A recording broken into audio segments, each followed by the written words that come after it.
Perkins Online, the Thinking Person's talk show. Now here's your host, Wilmot Mutty Perkins.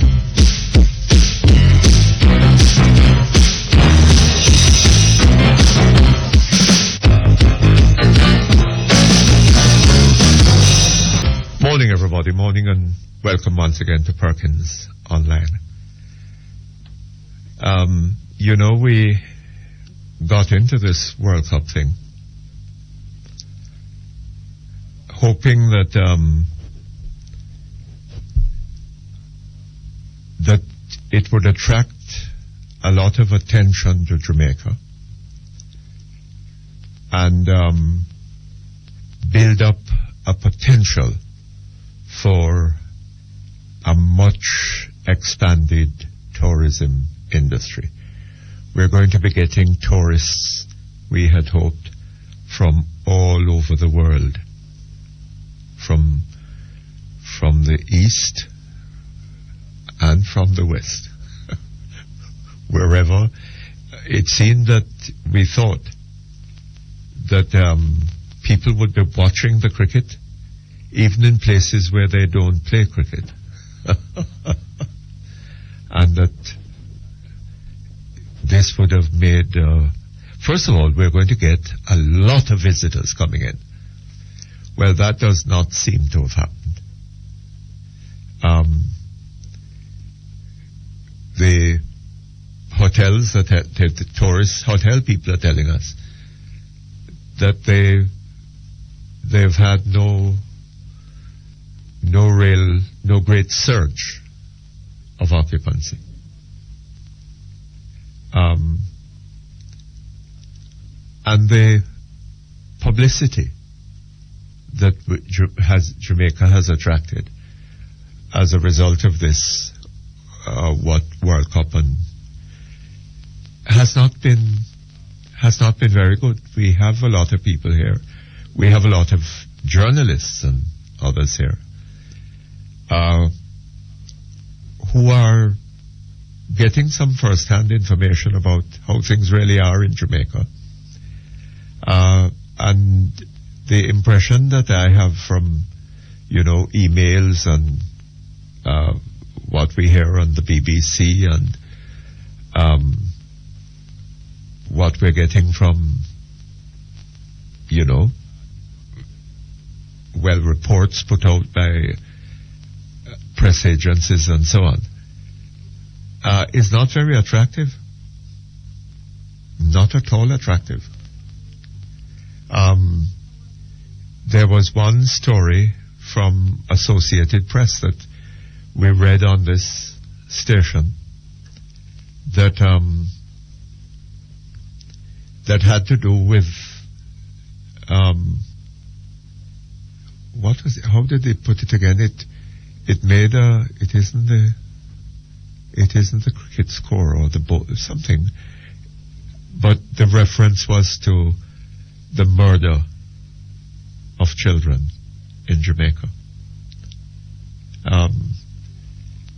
There was that murder with the little 15-year-old girl and her 6-year-old brother, followed by the one in Augustown involving a 2-year-old child murdered by gunmen. Then came the death of the Pakistani coach. And we seem to, on the face of it,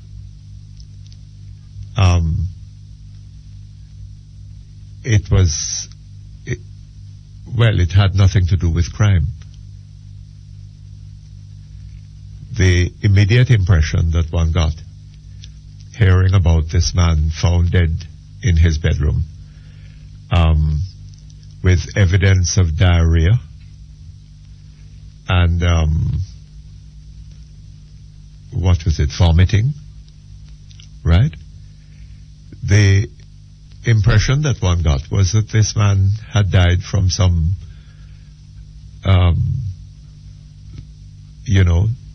on the face of it, natural condition. Unless there was evidence of the contrary.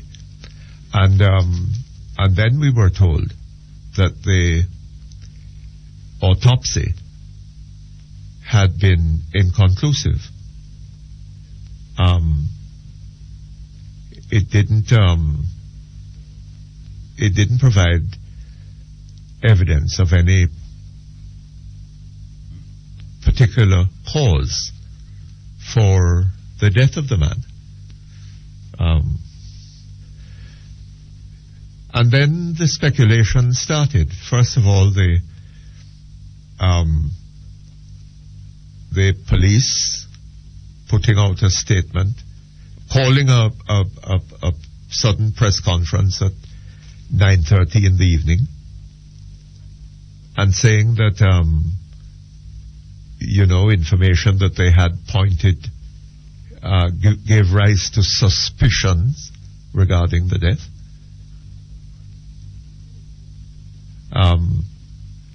Which suggested that the man was murdered. And then we have been hearing this morning the Observer reports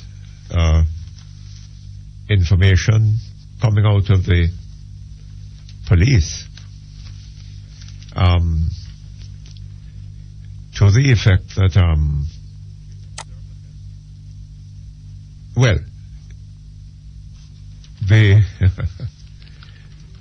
the Observer tells us Wilmot strangled. Wilmot strangled.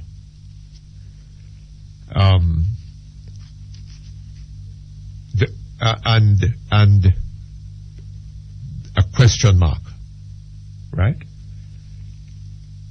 So, was it that Mr. Wilmot was strangled? There is supposed to be some evidence pointing to that possibility. But so far as we have heard from a number of different sources, a number of reports on radio, on television, and in the Observer itself, there is no certainty that Mr. Wilmot was strangled. The Gleaner goes one considerable step further. It leaves off the question mark. Same headline as the Observer. Wilmot strangled. But the Gleaner doesn't bother with the question sign. Wilmot strangled. Wilmot was strangled. Right? And it quotes a high-ranking police officer as having confirmed that Mr. Wilmot was strangled, which means that Mr. Wilmot was murdered. Right? So, in addition to all the little babies and so on that we have been killing, and all the other murders that people attending World Cup cricket have been, and the people hearing and reading their newspapers abroad, getting reports coming out of Jamaica. In addition to that, they are now hearing that one of the persons who came here in connection with World Cup has been murdered in Jamaica. That's what all of this is about. And that's what the Gleaner's headline is telling them. He was strangled. He was murdered.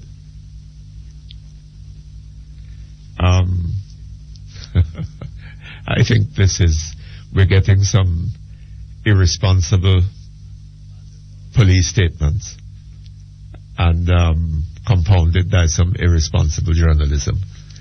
And bad as our reputation is, there is no reason to soil it even further by these irresponsible statements. I suspect that the impact the impact of this World Cup series that we're having in Jamaica is probably going to be devastating on our reputation abroad. I think it's probably going to have an awful effect upon our tourism industry. Right? Where I don't see us benefiting from any of this.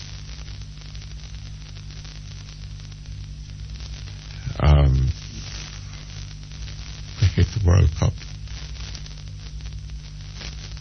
Very full of sad recollections. Promising then. Sad recollections. Sad recollections. I don't know where we're going.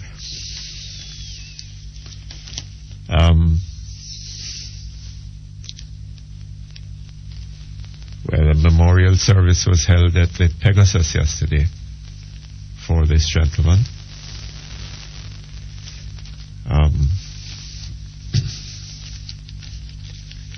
Very, very sad story. Okay.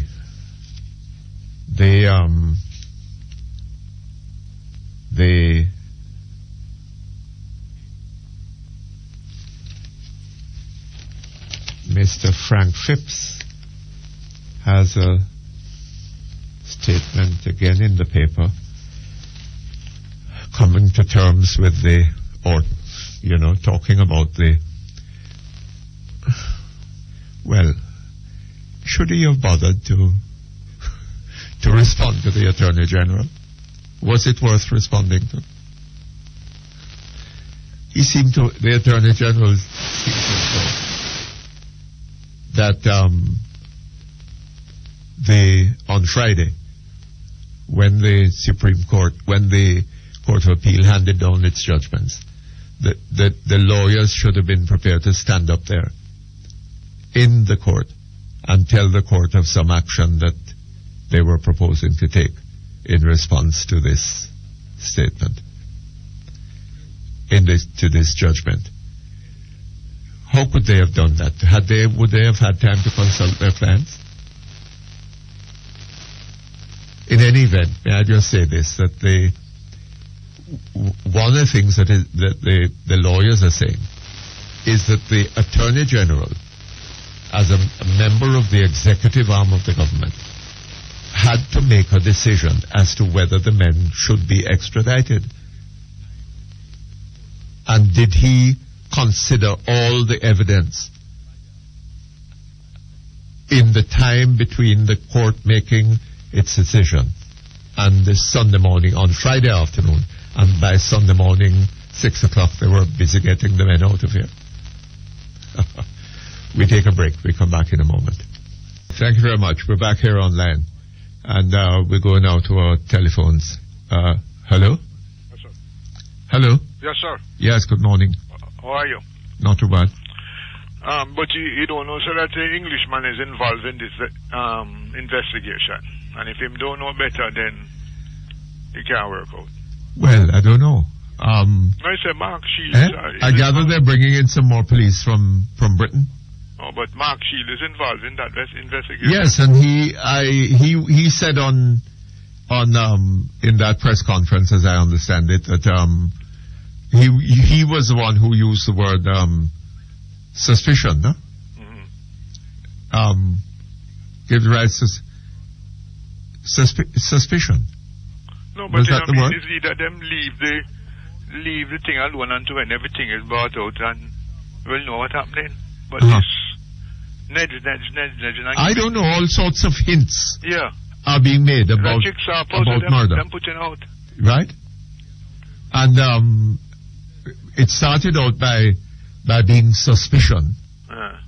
And then we are now hearing, the Gleaner is telling us firmly that the man was strangled. Yeah. Well, them said them find a little bone in them throat, in them neck, broken. Is that true? I don't know. So them said. A. B. How was he found?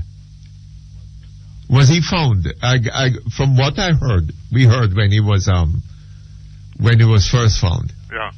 Was that there was evidence of diarrhea and of vomiting. Yeah. There was even talk of blood on the walls of the hotel room. Mm-hmm. Well, I don't know how it would have got there. And on the floor. Well, it's only looked very funny to me, the whole investigation. Eh? The investigation sounds funny. Well, the whole thing sounds very funny, but, all kinds of hints of horrible crime are being made without, any firm, clear evidence of it. If it was the Jamaica police alone doing it, it would surprise me. Well, the police started out by talking about suspicious. And then we are now hearing that the man was strangled. Right? And, but if even he was strangled, I don't know. How would that have given rise to vomiting and... The next thing, Mr. Perkins, the thing yesterday about the girl at school. Yes. Oral say, boy, this society going down, Yes.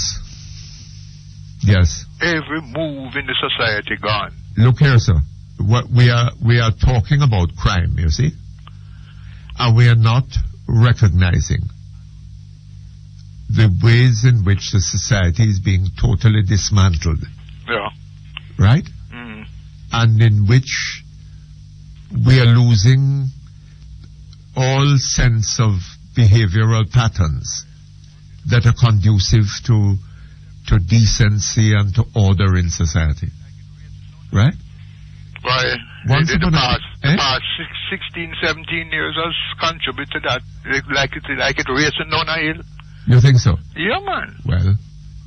Why, the last time I was on your program, I talked about the man of more boy government. Yes. And through that, under totally attack and threat and all sort of thing. Because I go on the air and say that. Uh-huh. And yesterday was the climax. 3 men come to me, go and kill me. Yes. Anyway. Somebody was saying to me yesterday. Yeah. That when the former Prime Minister talked about more man have gal. Yeah.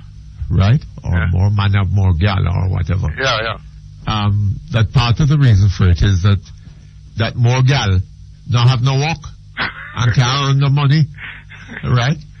And the mafia look to man to help them out of the difficulty. Right? Anyway, so, them 3 men come to call the police, and police came, surprisingly, came very quick. Yes. And dealt with the matter, but I have a little problem with them. I have a grill at my front door. Yes. Which I didn't know how to open. I talked to them through the grill. Yes. And that offended them. Oh. You think that should offended anybody? Well, I don't know. I don't see why it should have necessarily. No, I'm talking to him quite decent and tell him, say the man around there will just threaten me. Uh-huh. Right? Uh-huh. And he went and called around the man. And he insists on me coming out. And when I'm not coming out, they like say, him not going to deal with the thing. Yes, well. I mean, all sorts of strange things. No, but and they had to come again and same thing I'm going on with when my brother call him again if I don't want to open my grill. Yes. I mean, I have to be very careful because not all police is police. Yes, all of that. Yeah. Anyway, Portia Simpson says God is what? God what? God sent her to be Prime Minister. So when she said that, what you thought? What I thought? Yeah. Well, I thought that if God had really sent her to be Prime Minister, she wouldn't have had to tell us that. All she would have had to do is perform. Well, when I heard that, I said, it looks like this is a different woman. Now she's going to, do something good to the society. Well, she has been around for a little while, over a year now. Yeah. And what sign is there of that good being done? So she mocking God then? Well, Huh? I tell you something, God is very patient and very tolerant, There's a mock of that, man. Right? And to have his name being sort of drawn around like in that, the like political that, stuff. loosely. And then them going on and doing all sort of things. Look at the policeman with Tivoli Garden. Uh-huh. No, when I heard that thing, I say, it's a comic strip, that is, man. Which one is that? The one where 30 man go down from Tivoli Garden. No, if you is at Tivoli Garden as a hero leader, Mr. Perkins, and you go and send 30 man to go on around, would you send the 30 man in a group over there? Well, all walking. Huh? No, I don't think so. No, you send different group and meet I over don't think there. so. But 30 man march over there. But not only that, if the police had information that 30 men were going to Rima to kill people down there, heavily armed, right? And they had time to bring men and put them at Rima to prevent this happening. Yeah. Right? Could they not at the same time have mobilized other forces to the rear of the men going into Rima, right? Put the men in such positions as to surround that group of gunmen, right? With a view to demolishing that gang. Yeah. Eh? But if that did really happen, Mr. Capturing Perkins, them, if that did really happen, yes, them 30 man with the 30 dead man. Well, absolutely. Dead man. Right. Coming from Tivoli. But they are allowed to walk back into Tivoli with their high-powered weapons. And Portia Simpson. and Portia Simpson, who God sent her. Yes. Is doing this sort of things like what the last government and the last well, government I wouldn't do. say, I wouldn't accuse her directly of doing. No, man, the policeman can't just come with that, Mr. Well, no. She's Prime Minister, and I suppose has some responsibility for the way the police behave. But I don't think that she would have directly known about that. No, but it's an organized thing, Mr. Perkins. Yes. So to build up something. I don't think we can hold her. We can tie her to that one. No. Anyway, God sent her, and I think but she's mocking God. There's something very wrong in that story. Yeah, right? and what it suggests to me is with an election coming up, Yeah. Tivoli Gardens is there for. No. It came back fire, then them go down there with she. Anyway, you see the church business there, a backer. Boy, I can't say, boy, them better talk to her. Because they look bad on them, And I can't say nothing too much, because as a witness, I will leave my witness involved in the politics there. And behaving very badly. It's not says an organized from the top, but I will leave them in the politics and I come in and do all sort of things in the congregation. Yeah. So I can't boast about what I'm associated with. Sir, I'm very sorry for God, There seem to be a lot of people in this world who are determined to give him a bad name. Yeah, man. You can't say that again, man. But trying their best to do so. You see, when I turn one of Jehovah's Witness, you know what is the main reason? When I read the book, it said it was politically free, neutral. It was politically neutral. They don't deal with politics. Yes. That is what drew me to the organization. I follow you. But more than anything else. Well, so have they gone across the line now? Not as an organization, but there's so much individual in it. One elder from my congregation. Hold on just a moment for me. Yeah. Okay, thank you very much. We're back with you. Yeah, visit a 3-month course on the Bible, total study of the Bible, and him come back playing politics. And another one yesterday, boasting says she take away woman, man, and she's a witness, and them do nothing about it. Oh, is that so? This is the thing when in the organization they're supposed to take step of people who behave in that way. Yes, well, everything gone, but everything in the society is rotting. Yeah, man. And they want hang on for you for ratting you too. Well, if I was to count the time that I am threatened to kill me because I don't deal with politics, I wouldn't have no ear for me. What are they hear me with a gun? Because that's all they do, you know. That's how Mr. Patterson get 5-6 term, you know, by going into just like Hitler. By what? Persecute people in the womb. By Family doing against what? family. Eh? Family against family. Oh, I see. You mean individual. You mean the families that supported him, or the members of the family that supported him? Were what, intimidating the members of the family that did not? No, what I'm saying that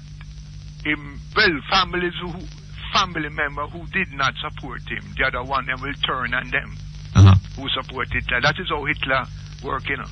Well, yes, but I mean, I don't know that Mr. Patterson himself had any too much to do with this. With plenty of them crime where you hear about domestic violence and domestic, you know. Politics. Yeah. Well, that has become the nature of our politics, yes. Yeah. Corrupting people and threatening people and murdering people just because. And people have a right to decide whether they want to vote PNP or GNP or stay neutral. Absolutely, yes, and there should be no coercion. But them is murdering people for that. Well, all of that happens, yes, that's quite true. No, man, it's society gone down. But we can't blame Mr. Patterson for that, you know, that was there before him. Yeah, but him put a magnifying glass on it and dry it up. I beg your pardon? He has magnified it. I don't know that he has magnified it. No, that he has done that. I don't know of any evidence of that.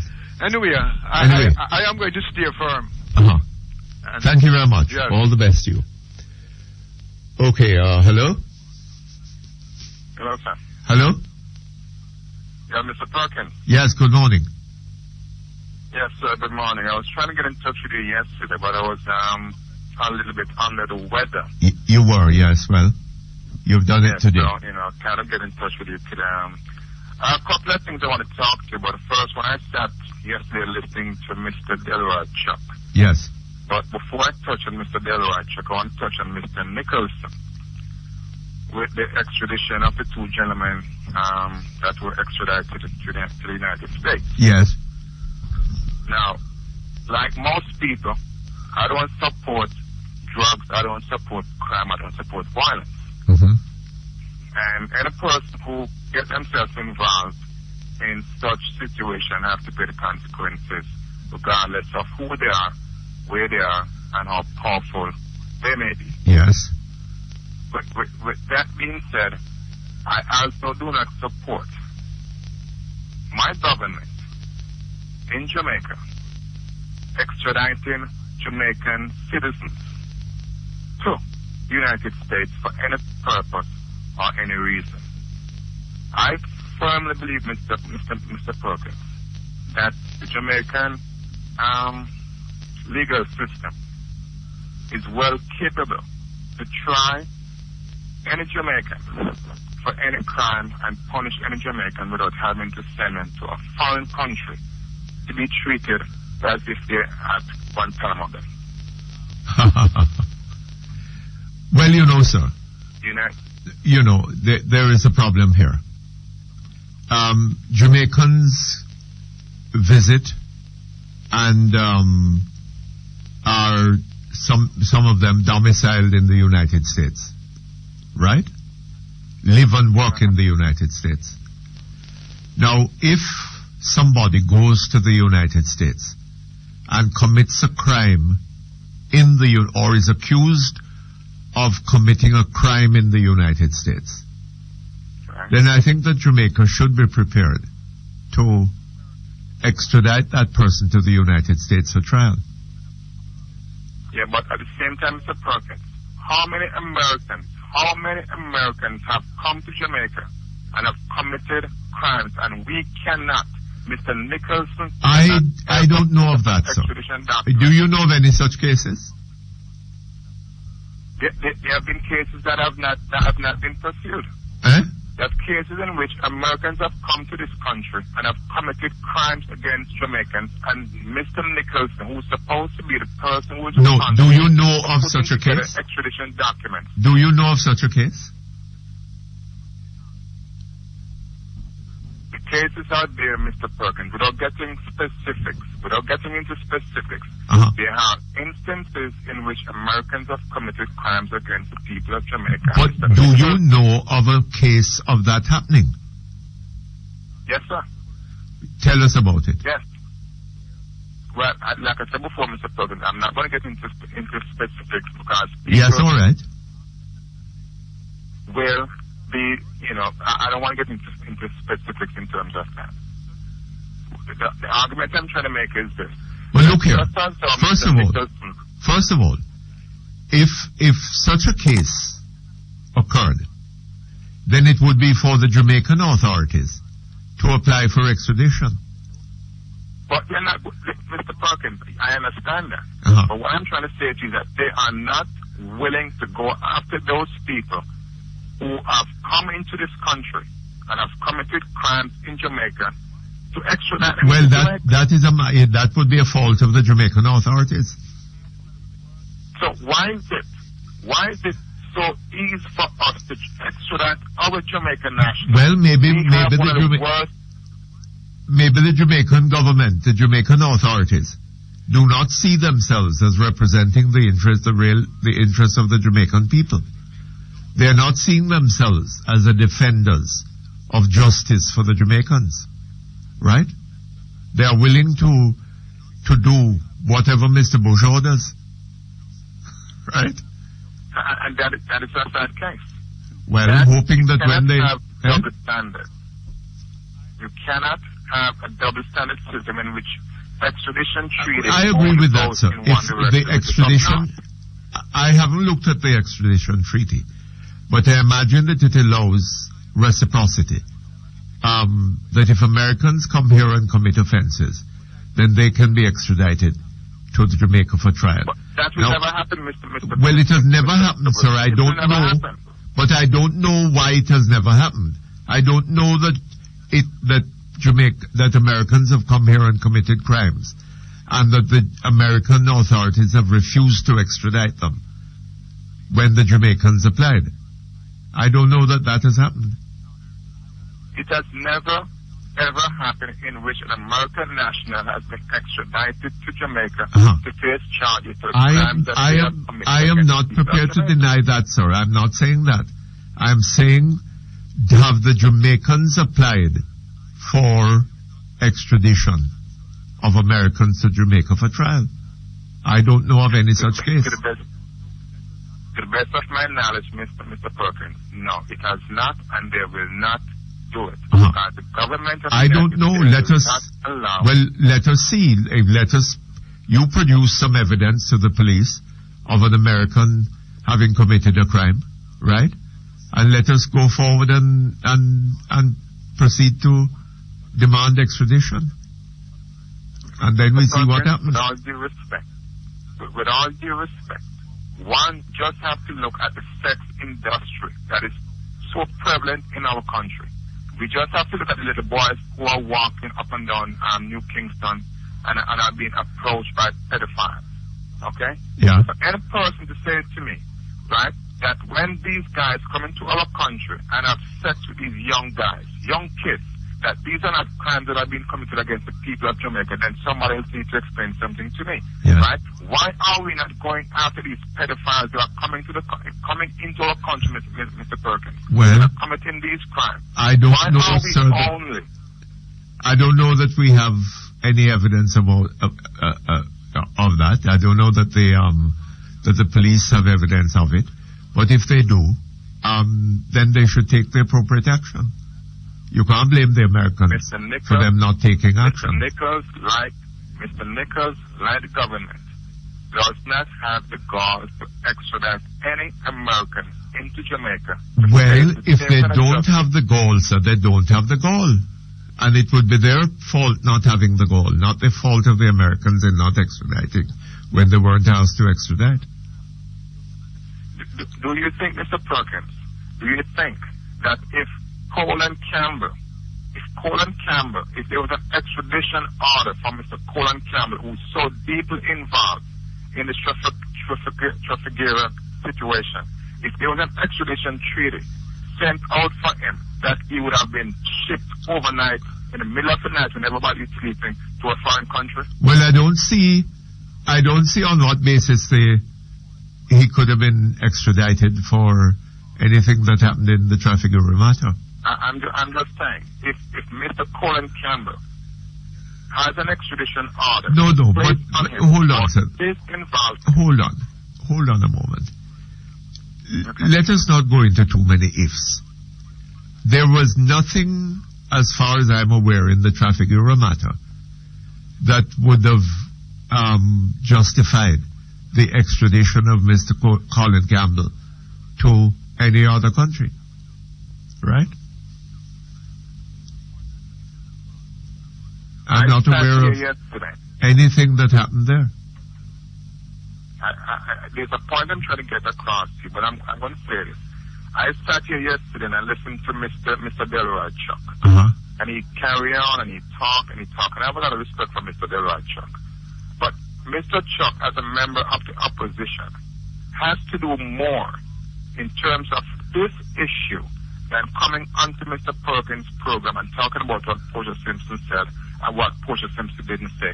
He, as a member of the opposition, has a duty and an obligation to protect the interests and the welfare and the constitution of Jamaica.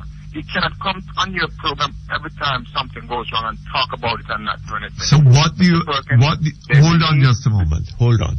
Okay, thank you very much. We're back with you, sir. Okay. Thank you, Mr. You say that? Yes. What should Mr. Chuck have done? Mr. Chuck, as a member of the opposition, Mr. Perkins, needs to stop talking, stop criticizing Portia Simpson, and take the necessary action to get to the bottom of this situation. What do you think is the necessary action? Mr. Perkins, the opposition needs to have their own independent investigation. They need to ask for special court documents or get documents from the court that has power to subpoena these people. They need to have... I beg your pardon, they need to do what? They need to subpoena these people? They need to subpoena documents, Mr. Perkins. Subpoena documents? Where the people? No, hold on a little bit. Don't talk about what you don't understand, sir. What is this subpoena document? Where are they going to get it from? Whatever document, Mr. Perkins. Hold on 1 second. This government has gotten caught doing illegal stuff based on this transaction. And like Mr. The opposition has no... Hold on, sir. The opposition has no power to subpoena anybody anywhere. Then get the subpoena documents. What subpoena documents are you talking about? Get to the bottom of this. This is only one situation, Mr. Perkins. This is only one situation that this thing came up. There may have been many other situations in which they have ripped the people off, but only gotten caught once. Yes. And what do you expect? What do you expect the opposition to do? The opposition needs to take action. Take what action, sir? What action do you expect them to take? They can only act within their powers. What do they have the power to do? If it means boycotting Parliament. And if they boycotted Parliament, sir, what effect do you think that would have? It stops the government from operating. No, sir, it does not. It would not stop the government. Don't talk rubbish, sir. That is not true. Right? The government would carry on even more freely. than it is with the opposition there. Doesn't the government, Mr. Perkins, need a two-third majority to pass any kind of legislative action? To do what? To pass any kind of action? No, that's not true. That's not true. Most of the things that the things that it passes in Parliament are in general things that require only a simple majority. Right?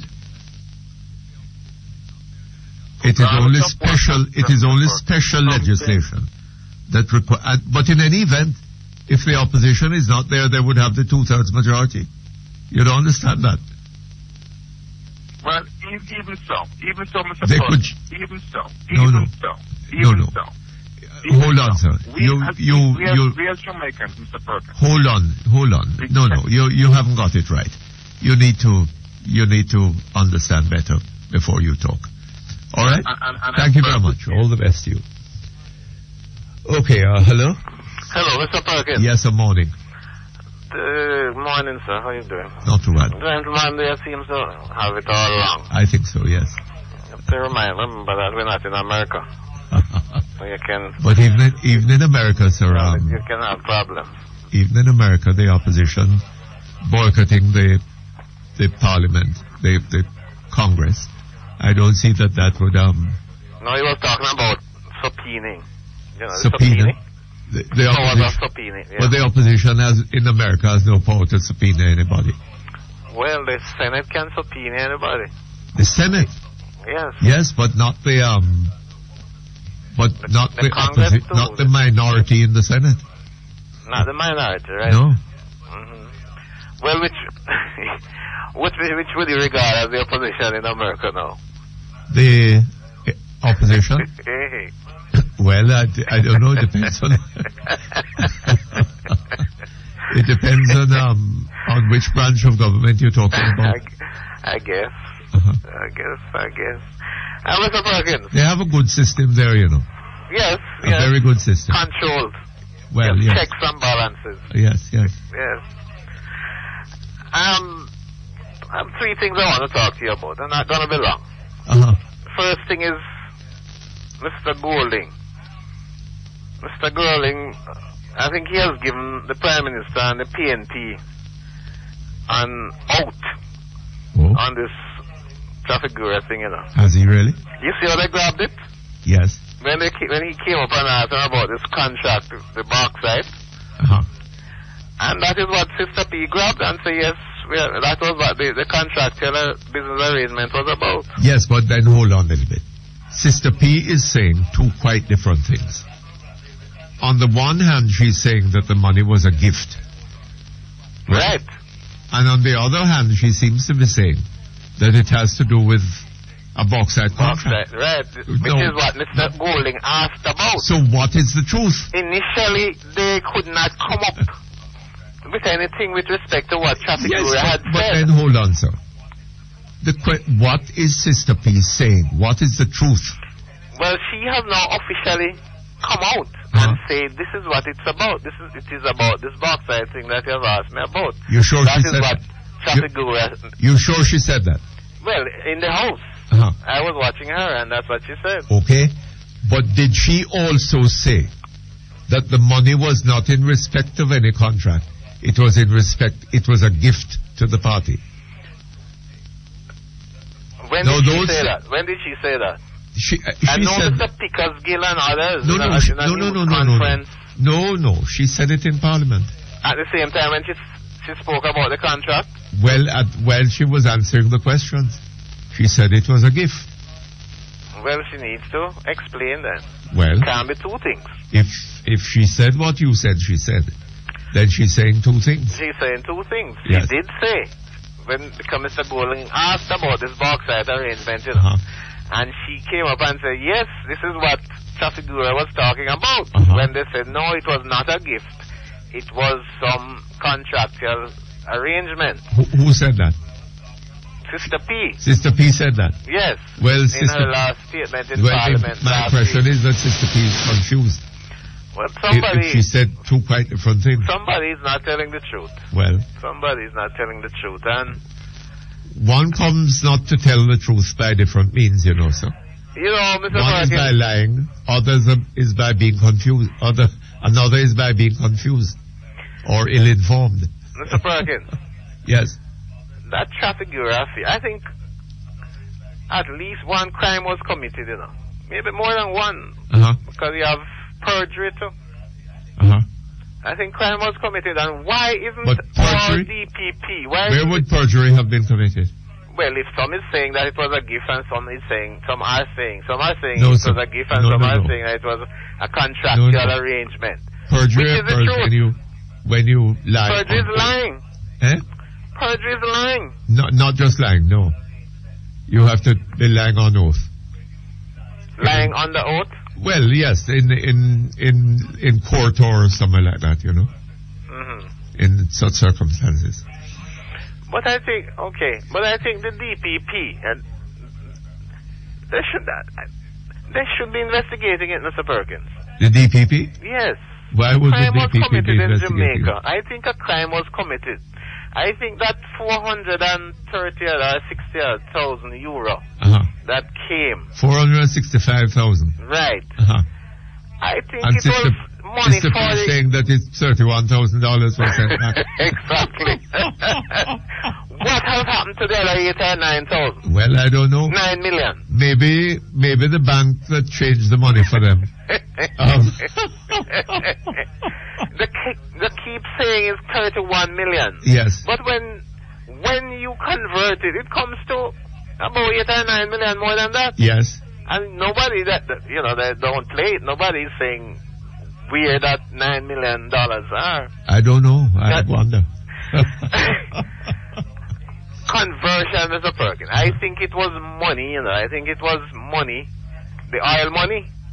You think it was the the oil money that was being converted. And they were caught. So I think you should have had some investigation. Well, if you're I don't know, Mr. Bowling come up about our backside contract. So they just say it on, so what? Anyway, that is that. So Mr. Phipps now, with extradition. Yes. I think he and his colleagues were caught napping. Were they? Yes, I think so. Irrespective of his postulations, no. They were caught napping. Yes. They have been dealing with this case for a long time, and they know that the results from the courts could have been anything. They should have spoken with the men before. Hold on just a moment for me. Okay, thank you very much. We're back with you. Yes, Mr. Perkins. You're saying? I am saying this is one time when I am with Mr. Nicholson. I think Mr. Phipps and his colleagues were caught napping. What should they have done? They should have spoken to their prior to the results of the trial. They should have spoken to their clients. Yes. And planned their action accordingly. Planned what action? Well, what is Mr. Phipps saying? He should have got some time to speak to his clients and then determine what after, whether he should seek permission to appeal to the Privy Council. Appeal to the Privy Council for what? Against the action of the But hold on, sir. So what is he saying now? What is his protestation about? Hold on just a moment. What are his protestations about? Listen for a moment. What they're saying is, as I understand it, first of all, they had no right of appeal. They have no right of appeal against the decision of the appeal court. Of the court. Right. Right? But what they're saying is that there is an action before the Privy Council concerning the constitutionality of the legislation of the extradition law, right? And that the government ought to have waited for that to be heard and decided before sending off these men. Suppose they've sent off the men, right? Suppose the Privy Council now decides that the law is in fact unconstitutional, right? And what they are saying is that there was an indecent hurry to get the men out of Jamaica.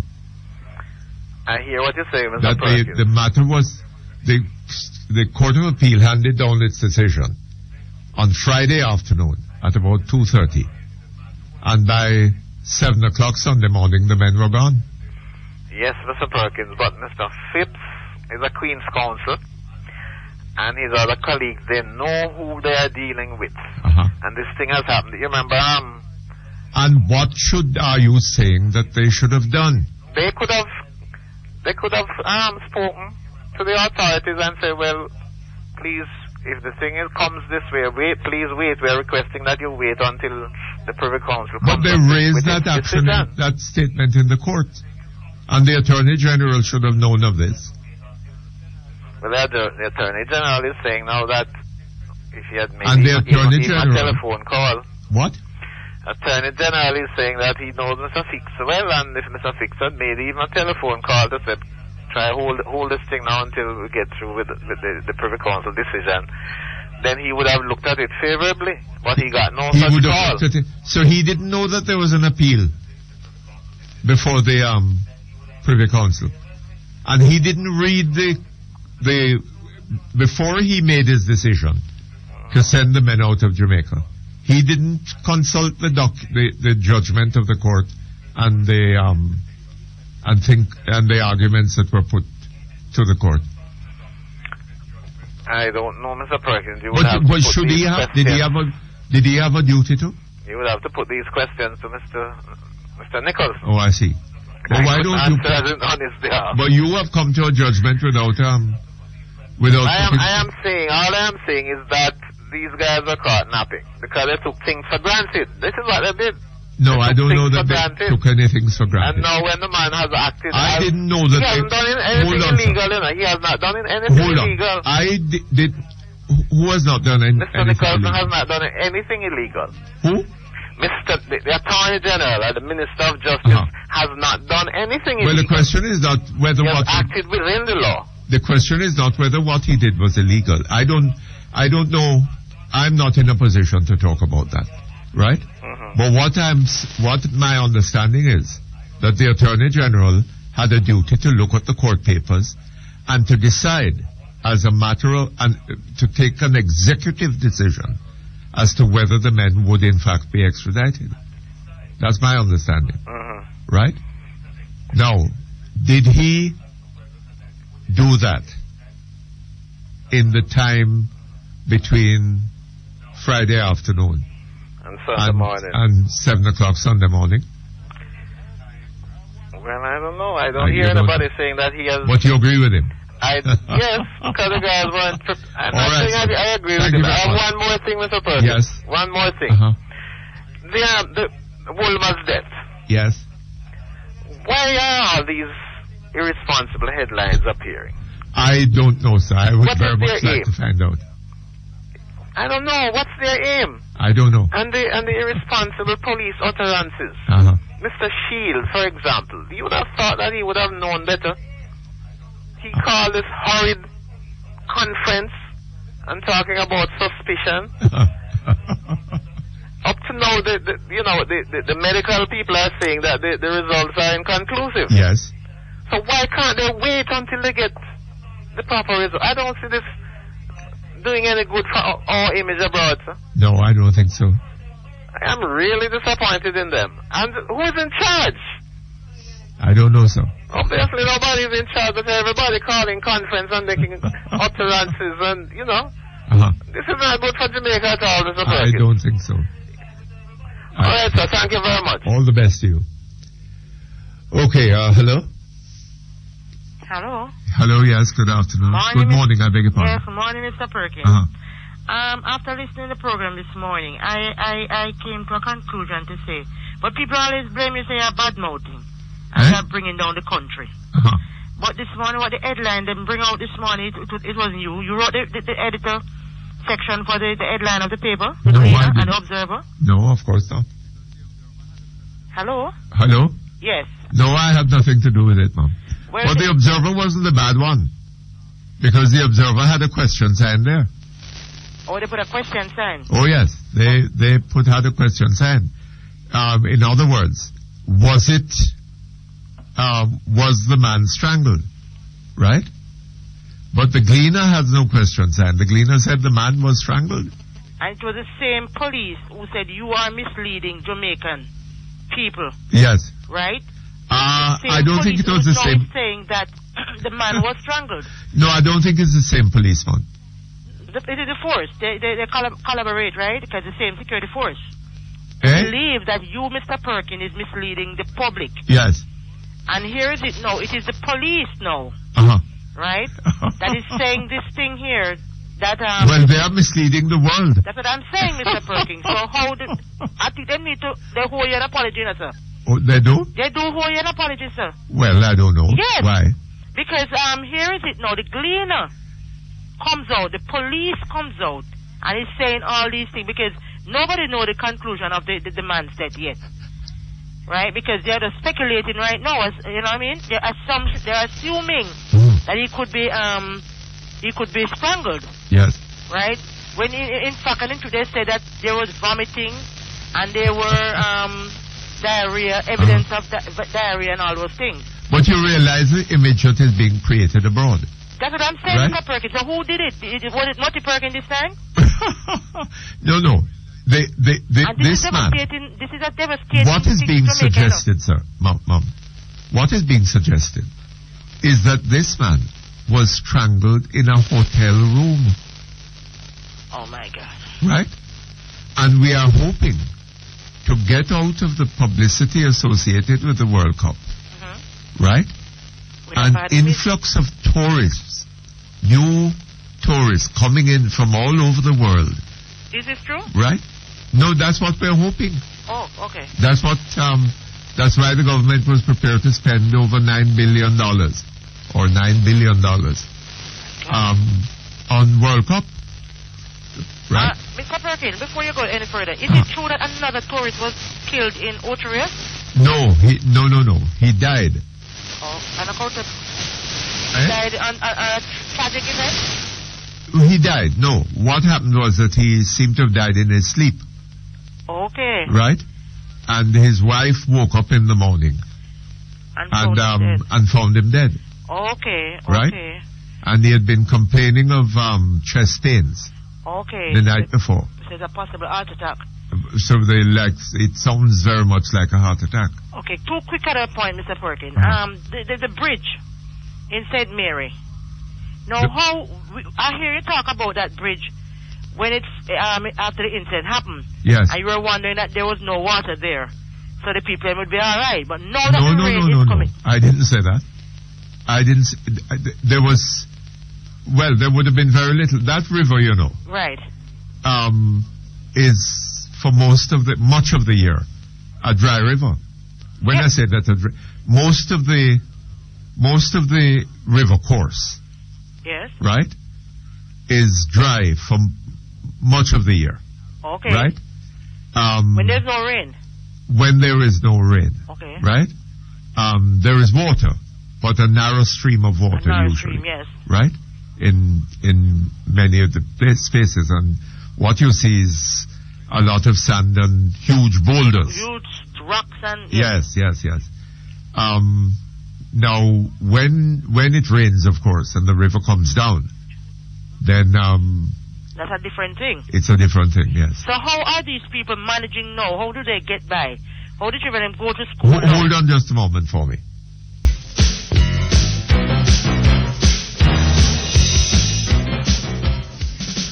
Okay, thank you very much. Hello? Yes, Mr. Perkins. Yes, I heard an item of news last night that the army had sent helicopters down there. Okay. And lifted out a number of persons. So they're going to park the helicopter there to carry people to and fro? Well, I don't think so, no. They're going to have to find accommodation outside. So as for the children to go to school, they're going to be out of school? No, sorry, I beg your pardon. I think that perhaps the children will stay over on the other side, you know. Oh my God! With relatives or whatever. So, Mr. Perkins, you think that bridge would have cost about $9 billion to fix? I am not quite sure. I don't know. But possibly not as much as that. I don't know. Oh my God, this is devastating for the people there. Eh? I think it should be devastating for them, you know what I mean? It is very disturbing, I and should all think. it needed was a bridge. Eh? All they needed was a bridge. All they needed was a bridge to be repaired, properly repaired and taken care of, maintained, properly maintained bridge. Absolutely. Oh my God. But the government, you know, the Minister of Finance will probably tell you that I don't have the money. And they'd have the money to do this World Cup thing where them say, oh yes, tourists will be here. And I hear a person on your program talking last week that when they check some small hotel, not even one. Yes. Not even one visitor. Well, apparently, you know, Mum, the effect of this World Cup on Jamaican tourism was hugely exaggerated. Oh my God, right? Mr. Perk. I hear a lady say she spent almost $1,000 for a half a boot. Or the expectations of it. She haven't made back that money yet. Uh-huh. So there's a lot of waste that went up in this World Cup, Mr. Perk. Well, so it seems. A lot of exaggerated expectations. Oh you know? God. Mr. Perkins, before you go any further, I have a young man. I'd love to bring him to you. I met him the other day. I know him a long time, and I meet up with him last week. And I see him hand flinging, you know, like one of his hands, like a handicap. So I never know him with that type of hand. And when I checked him out and questioned him about the hand, him say he was coming on Mullins Road one night, and a police van tried to stop him. He was on a bike, him and another young man. And he drove across the road, the other side of the road, and the police them start firing shots. And they surrendered themselves to the police. And they took him to the Constant Spring lockup. Before they took him, they started beating him. And they locked him up for 2 months, going 3 months in the Constant Spring lockup. I would love this young man if you could have interviewed this young man, because Mr. Perkins, the young man is an handicap with him. He's there now? No, that's what I'm saying. If I can make an appointment, I would love. Yes, of course. Okay, sir. So I could call your board and make an appointment for him I would love for you to interview him, because Mr. Perkins, yes, the young man right now can't bathe himself. He was locked up 2 months, going 3 months, no charge. Good God. Right? And now him can't even bathe himself, Mr. Perkins. Oh, hell. A young man I'm talking about, he's about 26, 27 years old. Was he old. taken before the courts? No, Mr. Perkins. You're serious? That's what I'm saying to you, Mr. Perkins. No charge, no nothing, Mr. Perkins. Yes, but wasn't he taken to court? No, he wasn't taken to court. He's free. He's a free young man walking up along handicapped now. Yes, I know, but while he was there, he was never taken to court? I'm going to make him talk to you, Mr. Perkins. I'm going to get him. That's what I want to make you can ask him any question. All right, I tell you something. Yes, sir. Get hold of him. Call us. Yes. And leave a telephone number. We'll call you back. Okay, I will. As soon as you have him. Okay, Mr. Perkins. Good. Thank you. Okay, hello? Hello? Hello, good afternoon. Good morning to you, Mum. Good morning, Mr. Perkins. I'm Leonie. Leonie? Yes. I was trying to get back to you from the other day when I called you for that young lady from Manchester. For her number. I spoke to her. But what I want to say, I understand her situation, because I live actually half her life. I wasn't being raped or anything. Yes. But I didn't know my mother. And so I felt it for her. The thing that I've admired about her is that she wasn't begging anything. She just called you up wanting to know her family. Yes. And actually needs a job, because she's not educated and she hasn't been to school and all of that. Yes. So, as you stated, she was a very courageous woman. I spoke to her, because I called her on Sunday. When I called her Sunday, she told me she was in church. So I called her back on Monday, and we talked for about 2 hours, and I understand her pain. Now, what I want to ask you is, what is being done to help this woman? Because people like these, Mr. Perkins, you really need to help them, because she has the potential to do something if she gets the chance. Yes, well, I tell you what.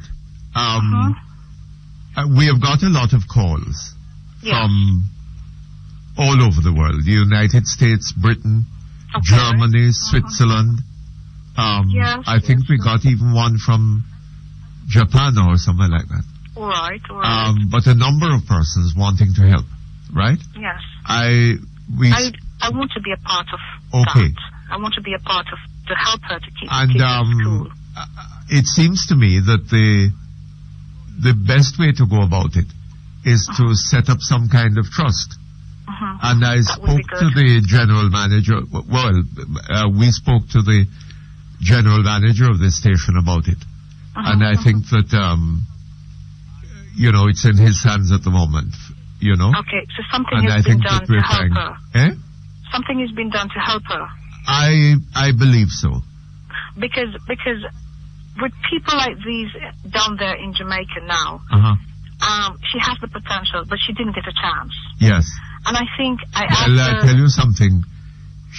Her situation was worse than not getting a chance. Yes. Right? I understand. Yes. Yes, because I didn't know my mother, and it was really tough, but I come through. I come through. But what are you doing now? I'm an accountant. An accountant? Yes, I'm an accountant. And how did you get that training? Well, my foster parents take me to the States. Oh, you had foster parents? Yes, I had foster parents. I knew my mother when I was 27. When you were 27? Yeah, and I was given to my foster parents when I was 3 years old. Yes. And my foster parents are still alive anyway. Yes. Yes, and I love them dearly. And they took good care of you? Very much so. Very much so. They're my whole world. And as I was saying, I want to be a part of whatever happens for her and the children, because I can understand, because when I called her she was crying and saying that she felt lost and without anyone and stuff like that, and her kids, and stuff like that, and I really felt it from deep down inside my bottom for her and stuff like that. In Jamaica, you have a lot of people who have houses locked up, not being rented, not being using.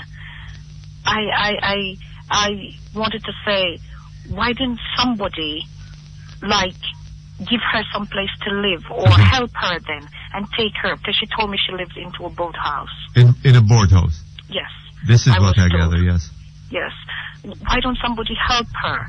She told me on Monday when I called her that she wanted to do nursing because she wanted to, if it's the last thing she'd do on earth, she wants to become a nurse to see herself in that white dress with the clock on her shoulder. I don't know what that means. Yes. And that's what she told me. And for people like these, Mr. Perkins, we really need to give them a chance. Since they didn't get it from birth. Absolutely. We really need to give these people like these a chance. People like these will help to build Jamaica. Yes. You understand what yes. I'm saying? But I think that the best way of doing that is by setting up some kind of trust fund. Right? Would she be able to, this trust fund, would she be able to go to school herself to pick up where? Well, whatever. She told me she has never been to a school more than just Jamal. Yes. Yeah. Well, whatever, but the idea is to have the fund properly managed. Okay. Okay. So I'm hoping that we'll be able to do some such thing. Do you keep in touch with her, Mr. Perkins? I beg your pardon? Do you keep in touch with her? Not really. I haven't. She told me your assistant called and they were real nice. Yes. To her. And stuff like that. She told me God must have been blessing you. She told me you're her angel. I don't know. She told me you were her angel. I don't know. Yeah, so she certainly does need some help. And just not just not throwing money at her feet. I mean, she told me she lived into I don't know if the right word is to call it a shack, but it's something made of board. Yes. And she's very scared, especially with the children. She told me everywhere she goes, she have to take the girls because her children are all girls. Yes. And she told me if she could get a job, because if I was in Jamaica, I would help her to get a job. I would help to school her and and get her a job so she can help herself. Yes, because she told me, one thing she told me that really inspired me was when she told me that, Miss, I prefer to, I don't want anybody to fish for me, but I want to learn to fish for myself. Oh, God. I tell you something, Mom. She didn't come here begging for any help. You know? Okay. What she was talking about her mother. Yes. Right? Her mother, yes. And it was I who questioned her and got out the other stuff. Right? Okay. Oh my God, Mr. Perkins. But, I can't believe the things that happened to that girl or that young lady. Yes. And she's so strong that she kept her kids. Yes. She said people want to take the kids from her, and she said no. Yes. And she kept her kids. She kept her family together. And as you stated before, she's a very courageous woman. She's a woman of immense courage. Definitely, Mr. Perkins. And I think hope the Jamaican public will go out and help her. I think that with a little help, those children will be brought up under very, very, very, very good influence. Yes. Yes. Oh my God! And I God bless you, Mr. Perkins, and I thank you for helping her. But we'll try to. I'll keep in touch with her. I talked to her. We'll try to organize it, and then we'll broadcast it. Yes, so that people can contribute. Yes, and there would be a place for her to live, or you? Well, I don't know. I'm in no position to. I'm not a very good manager of money, so I wouldn't put myself in that league. Okay. I live in Florida. Yes. You know what I mean? And I heard and I listened to your program. I've been listening to you. Hold on just a moment for me, please. Okay. Thank you very much. We're back here with you. Yes. I have to get back to work now, really. But what I'm saying, I thank you so much for helping her. Oh no, that's nothing. I forgot. I've got to go back through my files because I don't remember what she said her name is again.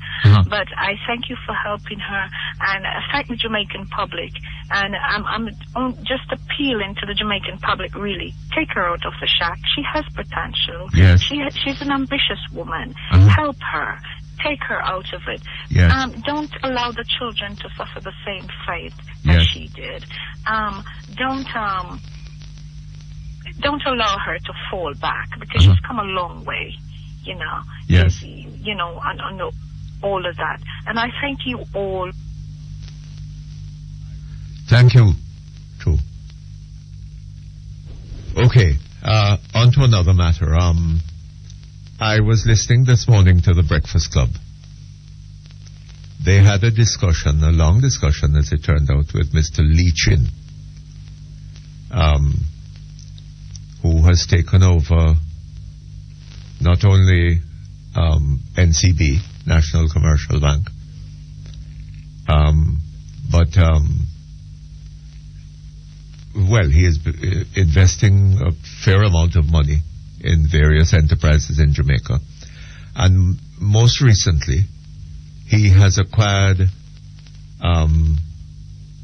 if not the majority, if not the entire sort of, all the shares of UGI, the United General Insurance Company, then certainly a considerable, colossal majority of the shares. I'm not sure which. Maybe he has acquired the whole company. But among the things he was saying on the Breakfast Club this morning was that they've renamed UGI. Can't remember. They've given it another name, and they are working hard to correct the image of that company, which he said was very bad because UGI as a company did not live up to its commitments, and people insured with it and had difficulty collecting their insurance loss. What if they had cars and the cars had accidents and whatever it was, they had difficulty collecting from the company. And I was just wondering, back in the 1970s, was it? The early 1990s. The early 1990s. 96. Well, the mid-1990s. When there was the banking crisis. Do you remember? And one of the things that led to the police being moved into Central National Bank was the unwillingness of Don Crawford to hand over what you remember Dr. Davis at about Christmas 1994 making a speech in which he said that if he had a bank, if he had the task of setting up a bank, he would have wanted to set up a bank like Central National. And 2 years later, considerably less than 2 years later, because this was in mid-1996, the police suddenly were moved into Central National Bank following a weekend in which efforts had been made to get in conferences at Jamaica House, going way into the morning, Sunday morning, to get the Don Crawford to make the assets of Central National, the shares, the majority of the shares certainly, available to the then founder and head of UGI. Right? When I heard Mr. Leachin saying what he had to say about UGI, I was wondering why it was that the government wanted Central National Bank handed over to this person. Interesting, though. It would be interesting to hear some discussion on that. Okay, hello? Yeah, morning. Morning, sir. I'm going to talk a little bit about Colin Campbell. Colin Campbell? Yeah. The position that he resigned from, is the one that he's holding now. Which of those positions are greater? Which of them what? Are greater. Is greater? Well, I should have thought he resigned from a ministry. Yeah. He was Minister of Information and Development. And he resigned from that and from the General Secretaryship of the People's National Party. He now remains as a senator. Well, that don't make no sense to me. Yes? That don't make any sense to me at all. I beg your pardon? That don't make any sense at all to me. You mean that you should have resigned from the ministry and remained a senator? Because why he had to resign in the first place from the ministry and the People's National Party? Why? Well, it would seem, sir, that the justification of his resignation must have lain in the fact that he had done something wrong. Right. So the Senate no integrity. The Senate no integrity. Well, It's a play thing. The Senate is a play place. It's a play thing. Well, I suppose that what really was happening, right? It wasn't so much an admission of wrongdoing, yeah, as a an attempt to divert public attention from the substance of the matter, right? Trafigura had occurred. Mr. Campbell has resigned. That is an end of the matter, right? I suspect that is what was happening. But even himself, like Jamaica people say, don't shame him, bare face, Well, no. As I say, I don't think that he was admitting that he did any wrong. Or the government was admitting that he did any wrong. There's somebody who give us a valuable position and not doing anything wrong. Yes, but what the government was hoping, like a scapegoat thing, right, was that Mr. Campbell would have been seen to have shouldered responsibility. Right? And that, the government would have been freed of any further harassment arising out of this. But this is not going to go away that easy. It's not going to go away that easy. I don't think it should. No. Yeah. But when all these ministers do things like that, no accountability, just get away like scot-free, not nothing. Even Sister P, she make a few blunders in the ministries that she were before, like the Minister of Tourism. You remember that one, that New York affair with that lady that they were trying to discredit? Which one was that? She was married to some high court judge or something like that in New York, and they had to have an out-of-court settlement because she took them to court. Oh? Yeah. I don't remember that. That was like about 5 or 6 years ago, something around that, I don't remember that. And then they fired her, and something went wrong in that tourism office in New York. So they were blaming her for and said she was the cause of it and all of that. And she took them to court. I think Sister P was the minister in charge of that ministry at the time. She was a high court judge? No, she married to a high court judge. Oh, she was married to a high court judge. She was working near Jamaica. Oh. Right? And then at outer court. Vaguely, I remember something. Yeah. I think she got something like 26 million or 40 million. Oh, is that so? Yeah, and she probably just play easy with them because she just saying that she wanted just to prove to them that she was the one who was at fault. Why this amount of money was missing from the office. You remember? Oh, yes. Then also, secondly, the solid waste ministry, who was in charge of it when this $2 billion disappeared? I think that was also Sister P. She just bringing somebody. We got to inquire and investigate and all that. And that's the end of the story.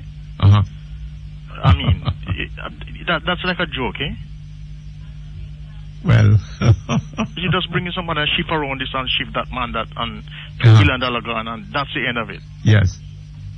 But even Dr. Bly, $6.something billion go away, and the previous prime minister say exonerate him from any wrongdoing. And $6.something billion. Hold on just a moment for me.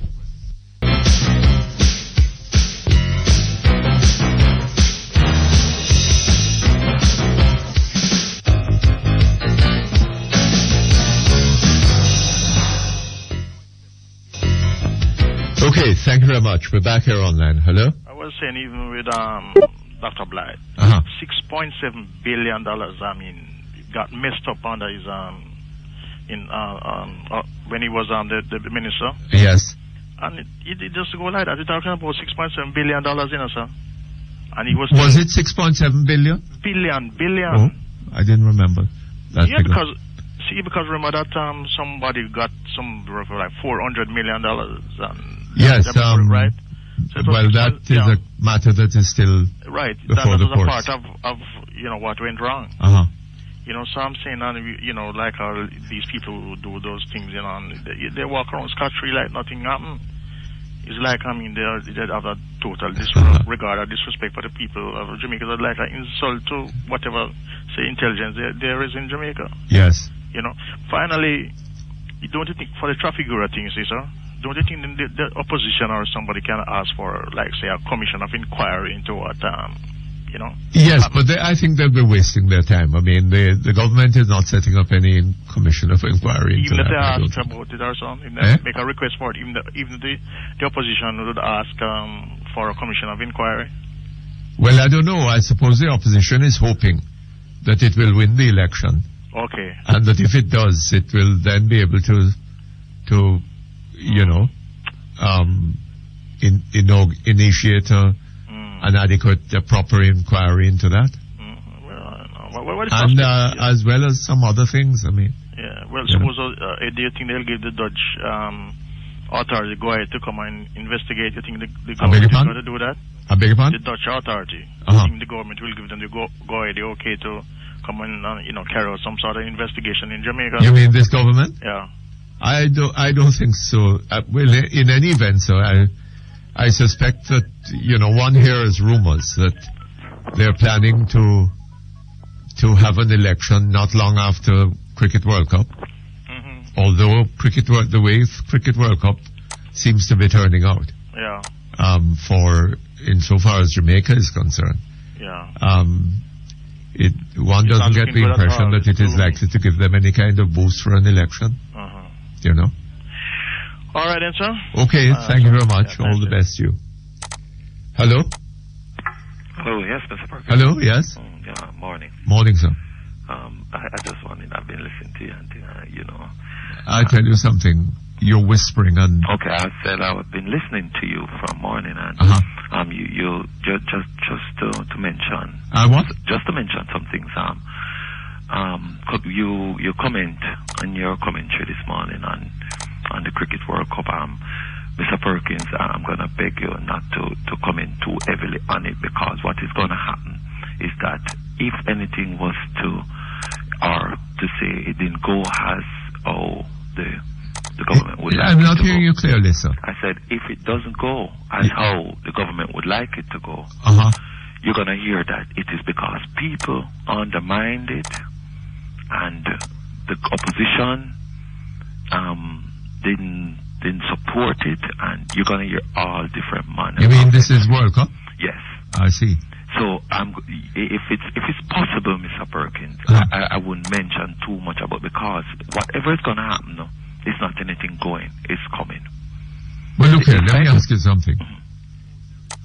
The cricket, we had hoped to bring a lot of people here, right? An extraordinary number of visitors coming in. I know, Mr. Perkins. I know. Yes. Now, whose fault is it that no great mass of visitors appears to have come? Oh, no, it's definitely not your fault. Well, but these people are. They are going to find somebody apart from themselves to blame. And is that going to work really? Well, I mean, you have people out there, Mr. Perkins, for this government to be operating as how it has been for the last umpteen years, and still in power, and people not even demanding them to come out forcibly. That means you still have people out there who don't know any better, and still buying the garbage that they're putting on the air and in the newspapers. And look here, they brought all these people to Jamaica. Yes. Right? And the crime and the murders continued. Right? Well, they seem to be suppressing the murder figures. Yeah, it's being covered. But the murder of two children out at Port worldwide publicity, right? And of the little 2-year-old in what's the name of the place? Oh, and I know the one that got shot up with the other relatives. All this is creating a bad impression for the country as it gets published abroad. Yes, I know. Right? But what I'm saying is, you see, by and then now speaking about it, you're gonna give them an excuse or a scapegoat to say, well, they didn't come because all the bad media press, people on talk shows, and people bad. I don't think they can say that. They're gonna say that the opposition told people not to come, and I mean these. And all the way, who is it that is so mishandling this case of the death of the Pakistani coach, right? And talking about the man being strangled and all this kind of thing. Yes, but that's coming out of the police? Yeah, it's coming out of the police still, but Mr. Perkins, I already said something this morning about somebody saying that to ensure that it doesn't happen again. And in a way, that's coming across to me like this murder, the government had something. But was it a murder? Was the man murdered? Or this death. The government had something or could have prevented. And I don't think it's... No. Who has been saying that? No, you said that somebody commented this morning, the Foreign Affairs Minister, that they are already taking steps to put things in place so that this would not... No, sorry. It's not you. It's on morning time. Oh, I was just wondering. That they would they have already started to putting things in the actual but that's misleading, because if the man was evil, not saying that he was, but if he was even murdered, I don't think it has anything to do with anybody from Jamaica. I think it's more a case of people. Well, hold on, sir. Stop right there. Stop right there. We don't want to speculate about this, right? Okay. First of all, was the man murdered? But I don't know. Is there any real reason for thinking that he was? Right? That is the first question. Right? If we find that the answer to that question is in the affirmative, then of course the police will have to go looking for the person who did it. Yes. Right? Or was likely. But the question is... But it still wouldn't be a failure on our part. I don't think so. And I don't think it should be such a Well, I don't know. It depends. For the country. It would depend upon how he came to be murdered. Right? And it would depend on who murdered him. Oh, precisely. Yeah, because if it's one of his... and we're not saying that this is the case. Sir. We have not yet reached the point where there seems to be... But it's in the paper that it's on that the man was strangled. He can't... Yes, sir, but hold on a little bit. What is the evidence that he was strangled? I think that they said that some broken bone, something broken. Yes, but the latest, that would have to come from the pathologists, right? Yes. Who did the post-mortem. Now, after the post-mortem was concluded, we heard that it was inconclusive. So that report does not seem to have come out of the pathological examination. Am I right? Yes. So who is it now that is so much brighter than the pathologists who did the post-mortem? But they are able to stay at a distance and say that the man had broken bones in his neck. Well, there you go now, Mr. Perkins. Well, I think there should be more caution by the media in what they... I beg your pardon? I think there should be more caution. But part of the problem is the poor quality of our journalism. Right? Yeah, they should take more care and really try to, before they make... this is a really big issue. You should need to get a lot of better confirmation. And you should seek to get confirmation on what you're going to publish. Especially... Yes, the Gleaner is telling us that some very senior police officer is telling them that the man had broken bones in his neck or something of the sort. So, right? Okay. And that he was strangled. He was strangled. Right? Okay. I should have thought, how could pathologists, competent pathologists, have done a post-mortem on such a body and not seen any signs of anything being wrong in the region of his neck? But hold on, Mr. Perkins. But I think that they have seen some signs, and that is why the deputy commissioner said it looked suspicious. My understanding is, sir, that the report of the pathologist was inconclusive. That is what we were told. And then it was from the police that we started hearing about suspicious. Right? And now, apparently, according to the Gleaner, we are further hearing from the police. Strangulation. Right? That the man was strangled. Okay, but time is running out, Mr. Burke. I just want to say... Anyway, look here. I have to go. Okay. It's time for the news, right? Okay. We'll be back here in a few minutes. Okay, thank you very much. We're back here online. I was just shown a copy of today's Star, the sister paper of the Gleaner. And the Star has published on its front page the Gleaner headline, this time with a question sign. So apparently what has happened is that a mistake was made. The question sign was left off, and the Star is now carrying it. But you know, I think an awful mess is being made of this case. And the information that is reaching us is that the stories being published abroad about this, the death of the Pakistani, of Mr. Wilmot, is not going to be helping the reputation of this country.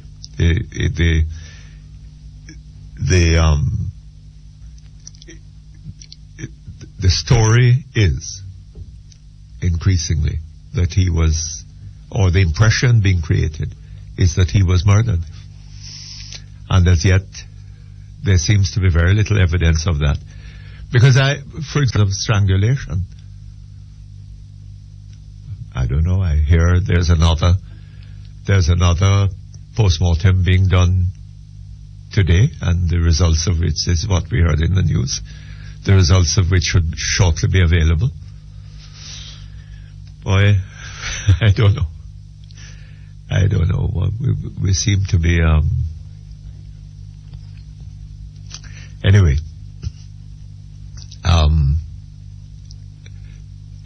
I hear that, look here, I better get hold of a copy of I gather we have been sent either an email or a fax on the subject of some meetings that the churches are having all over the island.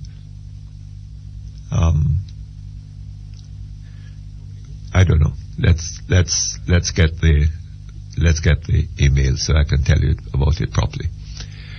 Okay, shall we take the break and then come back? Thank you very much. Back here online. Callers. Hello? Yeah, good day, Mutty. Hello, yes? Yeah.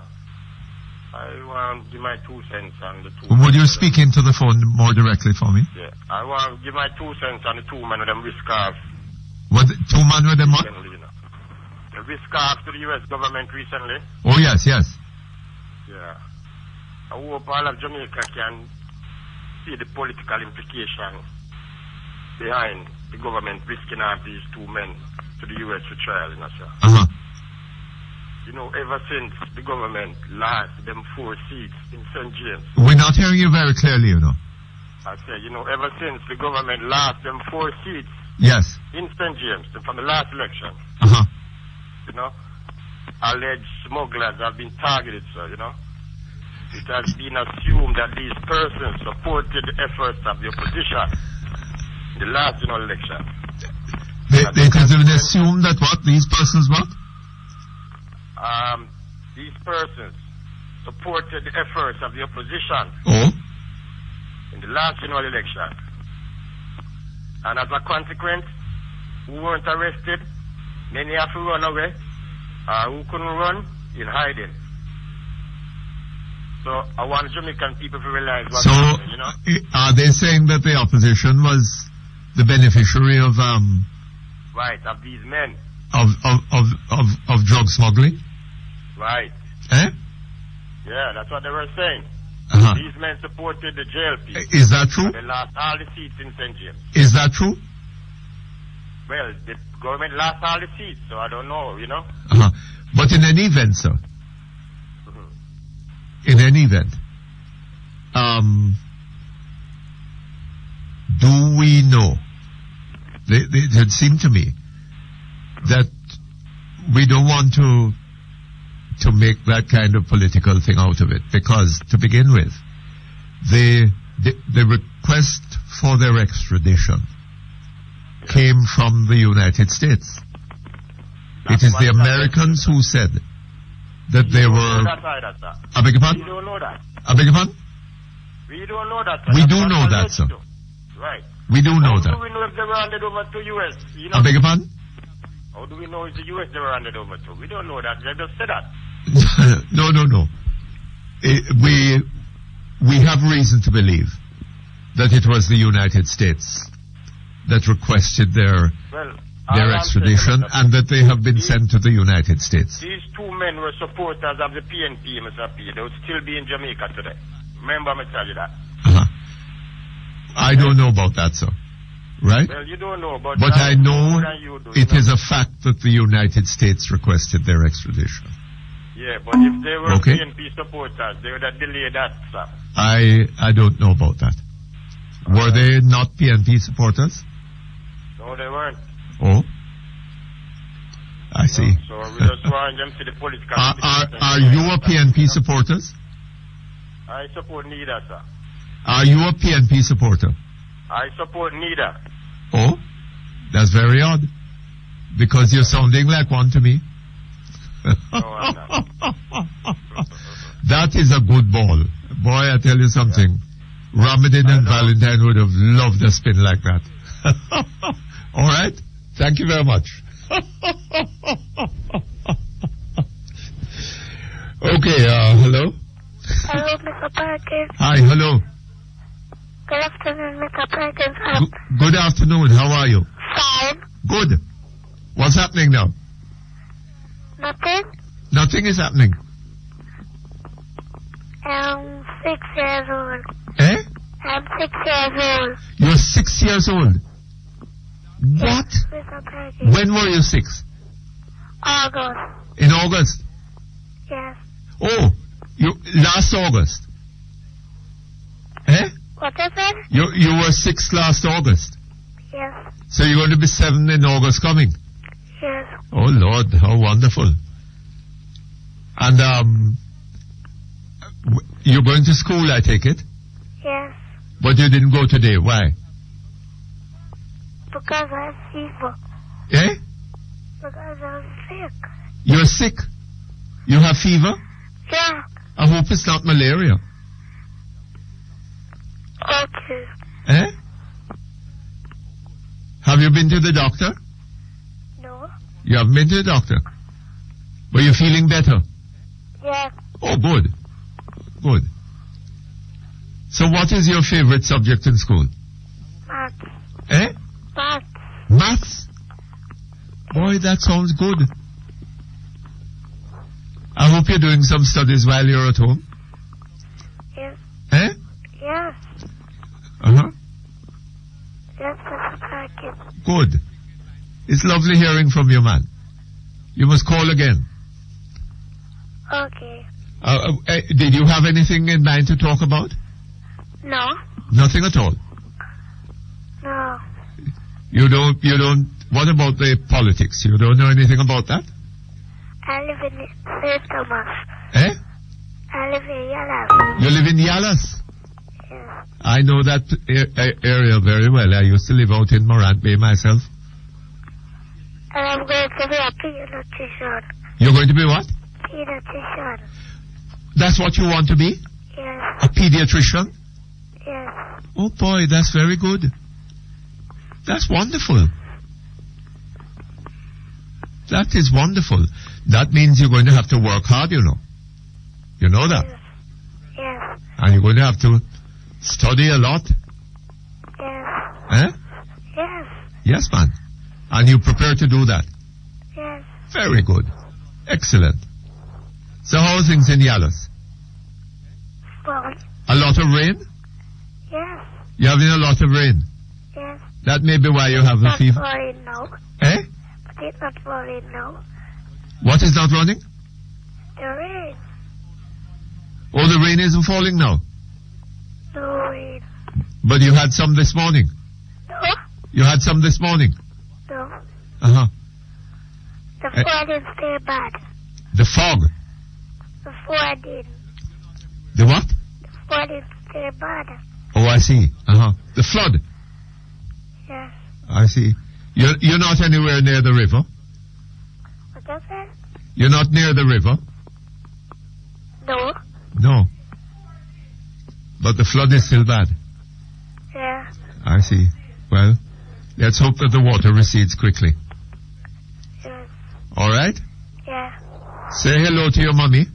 Yes. Okay? Yeah. All the best. And I hope you get better soon. Okay. All right? Yeah. And you must call again. All right. All right? Yeah. Okay. So long. Okay, hello. Bright little girl. Hello. Hello. Yes? Hello, Mr. Perkins. Hi. How are you? Oh, I am fine. I need to ask you one of your questions. Yes, would you speak more directly into the phone for me? Yes, I need to ask you a couple of questions. Yes? Yes, one of them is, have you ever thought what our country would be like? Have I ever? Have you ever given thought Yes. to what our country would be like? Uh-huh.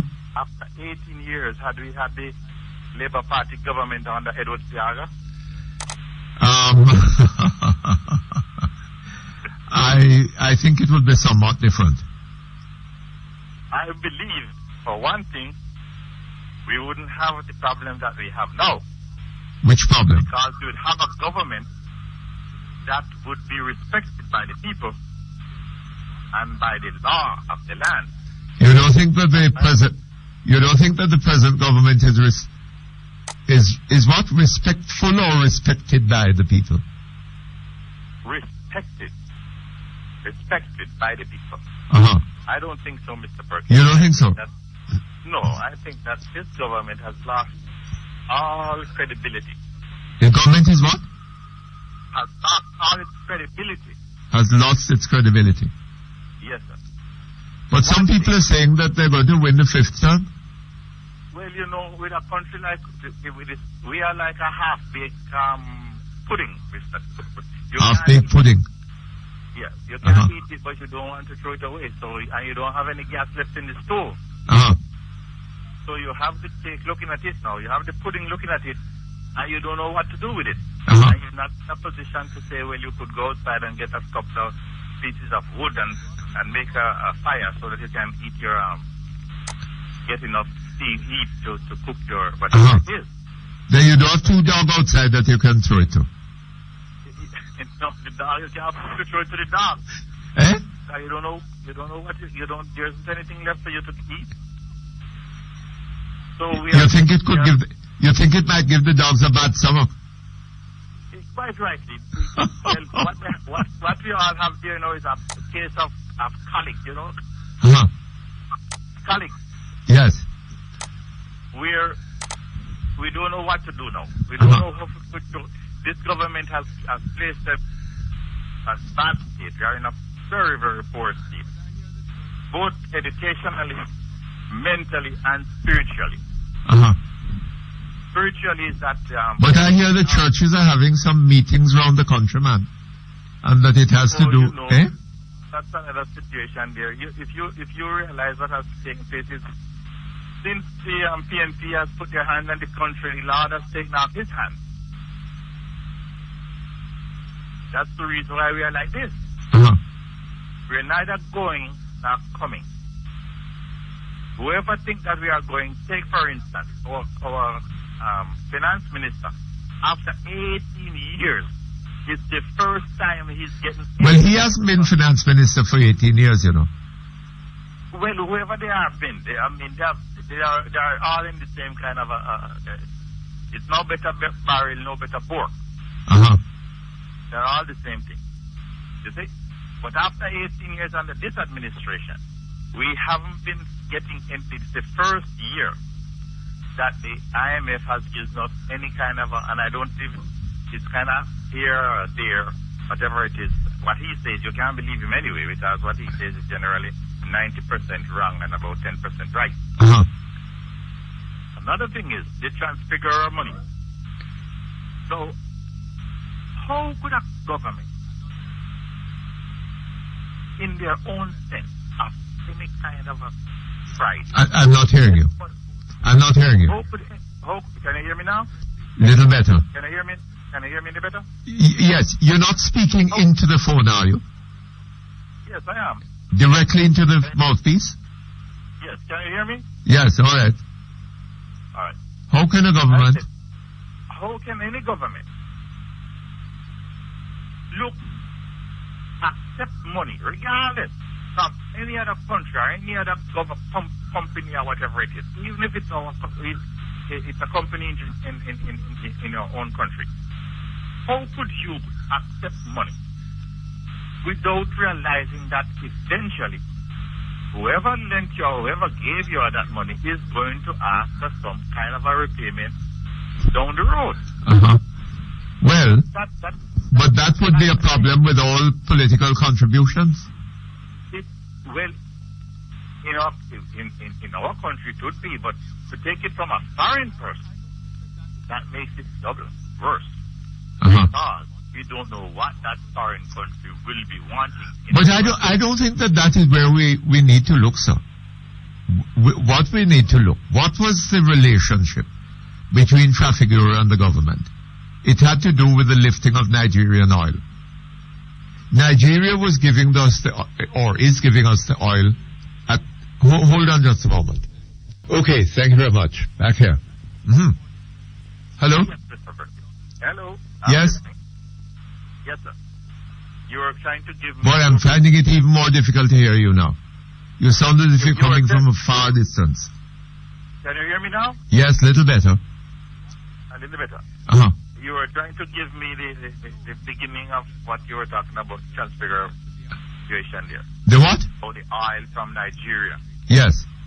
No, it seems to me that that the question to be asking, right? Nigeria is giving us a concession on the purchase of oil. What is that concession? How much does it amount to per barrel of oil? Jamaica is getting from Trafigura 12 cents per barrel. So what has happened to the rest of the concession? Right? Trafigura buys oil from the United States, from the Nigerians, at regular market prices, sells that oil on the market and makes money out of it. Right? So why should the so much of the concession disappear in the sale of the oil by Trafigura? Where is that concession going? But, Mr. Right? Do we know how much you asked us? Do we know how much we are getting the oil from Nigeria at the base price? I think that information should be available, sir. And my recollection is that I saw recently when some papers were published what we were getting was something in excess of $5 per barrel. So where is the rest of that money? Well, who was it? Isn't the oil supposed to be coming to Jamaica? I beg your pardon? I beg your pardon? Isn't that oil supposed to be coming to us? Well, I should have expected so. So, shouldn't we know where that money is gone to or where is it going? Those are the questions that the government... Those are the questions that we need to ask, and I was a little surprised that we didn't hear them in Parliament. Well, I don't know, maybe the opposition knows. But I recollect that some time ago when this Trafigura thing first broke, some documents were put out, and among the pieces of information published was that the concession was of the nature of of the, was in the region of $5 per barrel. Right? So somebody's making a fortune, but I don't know who. Well, now the question is, where did this, however many millions it was, 467,000 euro, right? Yeah. 467,000 euros. Where did that come from? Right? There are two positions. One is that it was a gift to the PNP, right? And the other is that it was a payment for a job to be done in securing bauxite deposits for Trafigura to mine by the Minister of Government, who was not just Minister of Information, but Minister of Development. Something seriously wrong there. There is something seriously wrong. Eh? There is something that is seriously wrong. Yes. Somewhere here, I mean, we are not hearing maybe a half of what has happened. Yes. And the idea that that the Trafigura thing is over now that the money has been paid back is a lot of nonsense. Of course it's nonsense. Right? We don't know if the government has been getting money from any place else. If the deal was a clean one, why would the money have had to be returned in the first place? That's right. Right? If either one of what you have said, if it was for services rendered, or if it was for a gift, you wouldn't have somebody give you some money else. But if it was for services rendered, sir, what is the nature of the services and by whom rendered?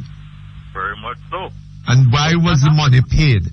Not directly to the party, but to CCOC. And what amount was taken out of that money? Yes. By this minister? Where was that money sent? How is that money repaid? Has that money been repaid? That's how much $1,000 that was cashed from the original figure? Yes, 400 and something thousand, no? Yes. What happened to that money? Well, I don't know. We need to find out about that too. Because if that was for services rendered, that is for services rendered by the minister. Let me tell you something. They're trying to suppress the scandal. It is one of the nastiest scandals that we have ever had in Jamaican politics, as far back as I can remember. Right? Scandal could have and I think we need to see this one through to the very end. Yes, sir. Let me tell you, everybody, the whole America, the whole Jamaica diaspora is watching this to see what happens. Yes. Because nobody is sure about what this government is doing. Maybe we might end up to get up one morning. Yes, we have different flags flying over. We haven't had the answers yet, sir. That we need to have. Because we have been sold down the river. Okay. By a bunch of unscrupulous people. Yes, indeed. Thank you very much. All the best to you. Okay. Hello. Hello. Hello. Hello. Yes. Good afternoon, Mr. sir. Perkins. You see the Canadian High Commission. Yes. He wants us to tell us a lot of things, but he don't want him to find himself in an inconclusive situation. You understand? No. In 1985, the murder rate in Toronto, and when I say Toronto, I mean Toronto and all its boroughs, Scarborough, the whole works. Yes. 9 murders, and 6 out of that 9 murders were committed by Jamaicans. Is that so? Yes. When was that? 1985? 1985, and this is no years of business. I'm a Canadian citizen. I live there. I'm not calling her from there now. But the 7th one was done by a mafia thing when they killed Mr. Rocco. The 8th one was a guy, 6 men raped a little boy and kill him in a pool. And the 6 men raped a little boy? Yes. And these 6 men were Jamaicans? No, man. Oh. I'm telling you that the 6 of them out of the 9 murders were committed by Jamaicans in dance halls and whatever, right? Yes. No. I'm only naming them the 9, right? Yes. No. Let me tell you, Mr. Perkins, they had a thing named Caribana that goes down University Avenue, from the top of University right to the bottom, which takes you on the waterfront. And from there, the boat would take you over the island. And you see, the first year, it was done by Trinidadians, St. Kitts, and, you know, these little small islands. And the first year, them introduced Jamaican into it. Pure gunshot. Pure gunshot, Caribana, people just fly all over the place. You understand? No, Mr. Perkins, let me tell you something. You can't bet that the 54 murders that this man is telling you about. There's no doubt in my mind that 45 out of it was done by Jamaicans. Believe me. That's how rapid it is. You understand? Why do you think Jamaicans were involved in this? It's not a thing. I live in Canada for years. I have 7 boys in Canada. The last 2 is on the farm right now. 15 years and they are 5 foot 6 inches tall. They're on the what? On the farm? Yes. What happens is that when them find them have that sort of height and potential, them take them on the football farm or the basketball farm. You understand? That's where they are right now. And give them contract and then them leave from the farm to school and on the weekends they come home. You understand? Have them $1 million contract right now. So I'm not telling you things that I don't know. I'm telling you things that I've seen with my eyes.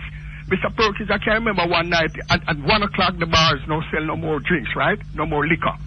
So Jamaicans would find a place that would sell a liquor booze, right? And I can remember going into 4 of us drive out and we're looking for a liquor spot and we went to a spot that a train was having the party. And you see, from the moment Jamaicans enter, Mr. Perkins, every music stop play. Jamaicans are here, my brother. Dance over. From the moment Jamaican touch them places, if your man tell about them proud to be Jamaican, the only time you're there, brother, I'm proud to be a Jamaican is when Merlin Hattie win our gold medal. Nothing else. When what? Merlin Hattie. Or one of them guys win a medal. But you have nothing to be proud of living abroad as a Jamaican. Apart from that. Believe me, man. Pure gunshots, you understand what I'm saying? So you see all the World Cup cricket, you think people, it's a total flop. Nobody are in the stands. No, but Mr. Perkins, you think say lipstick, powder and paint can run this country? Every man you wake up with this heap of body filler and this heap of straight up his hide age and all them things. You think that can run this country? Waste of time. The other day I looked on a friend of mine and said, Dan, we spend the wrong kind of money. We attempt to do the wrong thing. The man looked at me and tell me, say, if me turn green. You understand? If you turn what? Green.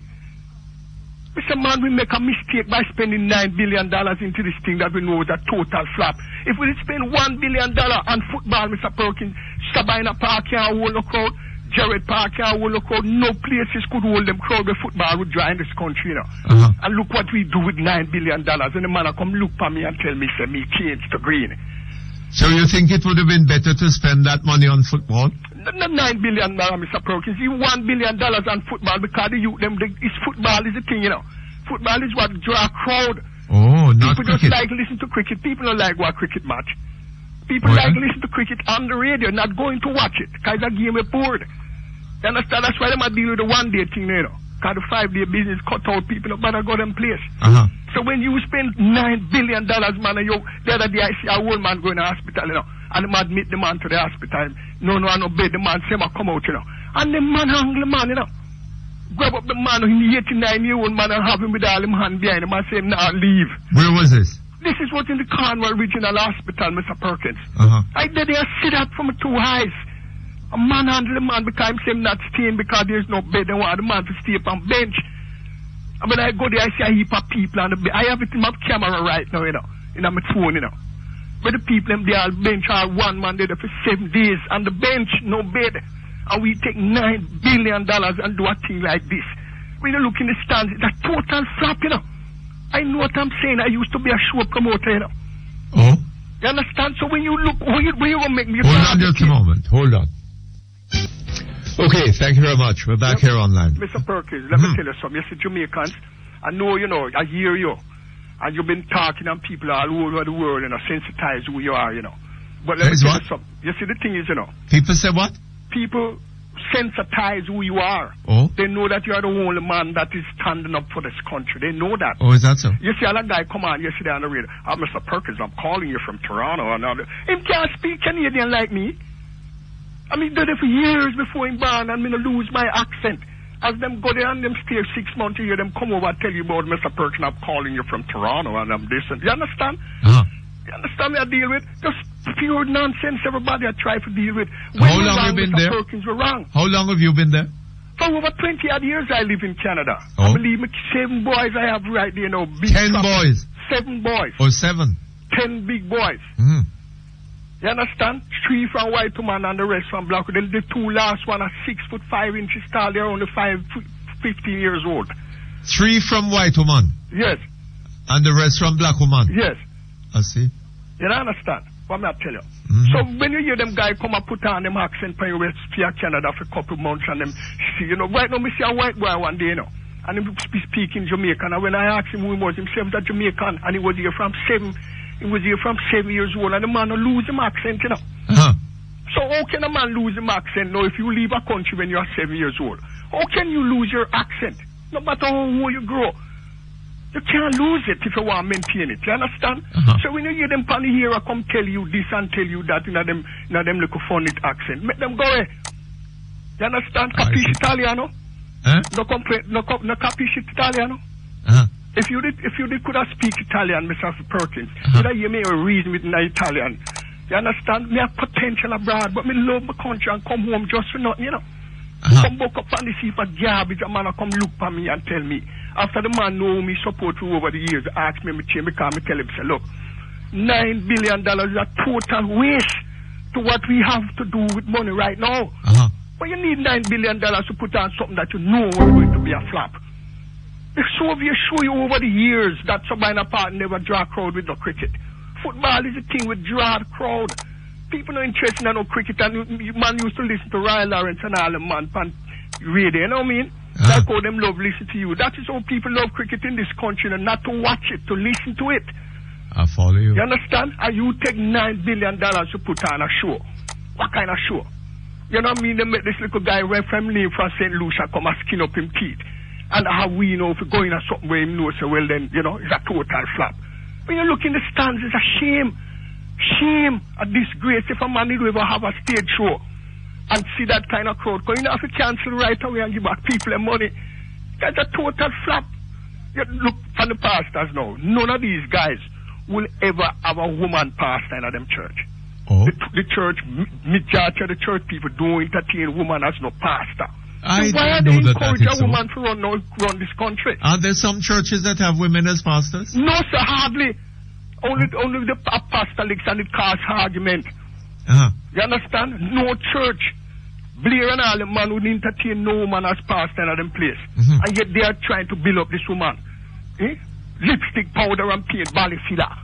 A lot of body filler on her face. Lipstick, powder and paint. Try to make people go the other way. A time we forget to self together, man, and live to make our country know that this is where we want.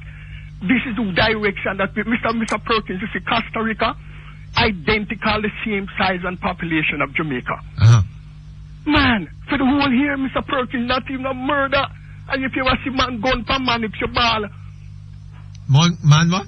Gun. People wearing gun. In Costa Rica? In Costa Rica, and there's no murder. The Americans spend how much billion the other day to set up a free port, right? Free zone. And it was planned for Jamaica. And the man have to change the entire plan. These things we now know, you know. Call the Costa Rican embassy, no, they cancel it, and they will tell you this.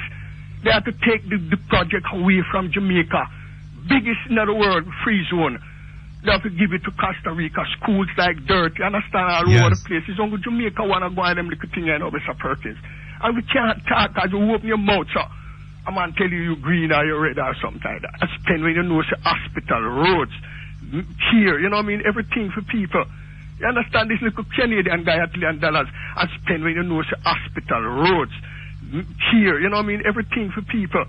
You understand this little Canadian guy I talked to the other day, you know, just got Canada for about 6 months. I tell you about Cuba and Canada. The high standard of living is in Canada. The high standard of education is in Canada. A man live in Canada no right to tell you about Cuba. It's a man who live in a third world country supposed to come to you with them argument there. You understand? That's a man who live in Canada. Because Canada is the highest standard of living. Oh, yeah? You understand? Never seen a Canadian drink a glass of milk yet. Him just taste it and throw it away. Oh, is that so? Yes! I tell you, Mr. Perkins, there's something I'll tell you, ask you, but I'm a Canadian. Why Canadians don't drink milk? Eh? Why Canadians don't drink milk? Food so abundant, Mr. Perkins, milk coming like water in Canada, and chicken and all them thing there. You understand? Canadians don't eat a plate of food half. Them just taste it and the rest. It's a country we don't even rate America, you know. Them don't rate America. America just have to live off of them electricity and them wheat and all them thing there, you know.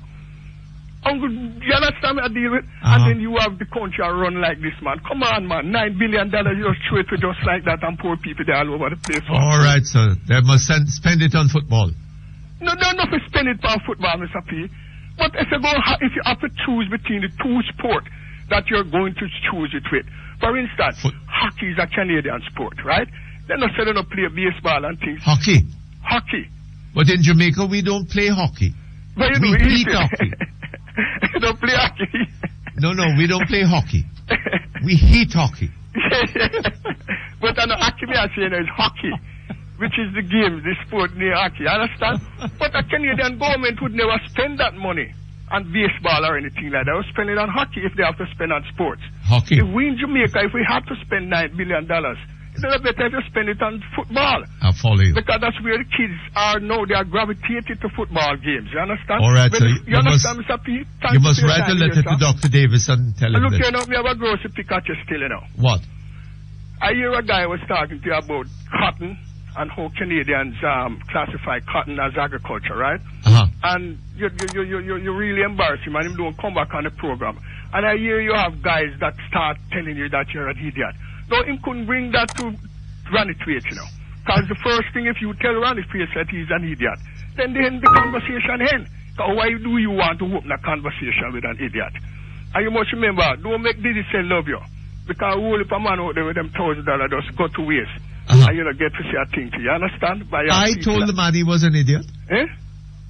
Did I tell the man he was an idiot? No, you laugh at him and tell him he was talking nonsense. And it was a guy that I love to hear. You know, he has a good rapport. Anytime he comes on the program, he has something nice to say. You know, and I'm saying that if you told him that if he was an idiot, then so many idiots come on your program that you should have just let them go on. And you know, them hold on with them $1,000 thing and it blow out. You know. And, you know, did you say love you for that? But don't make them want to love you, man. If you're a friend of the people, them guys that can't love you. You understand? I see. And that is why them don't like you, because you defend the rights of the people to the fullest extent. And you just keep that going, yeah? All right. Burn it, don't stop. Okay. Thank you very much. Okay, hello? Hello? Hello? Yes? Good afternoon, Mr. Perkins. Good afternoon to you, ma'am. The first time on your program. Happy to have you. Yes, I listen to you every day. Mm-hmm. My problem is this, Mr. Perkins. Where they used to have Carib steel in Spanish Town. What? I'm not hearing you well. I said where they used to have Carib steel in Spanish Town. It is situated between Brunswick Avenue and Hampton Green. And Mr. Perkins, they're using it as a dump ground. Yeah, they use it using it a lot of garbage, whole chunks and tire, man. It's a disgrace to see how they use it as a dump ground and people who surround it.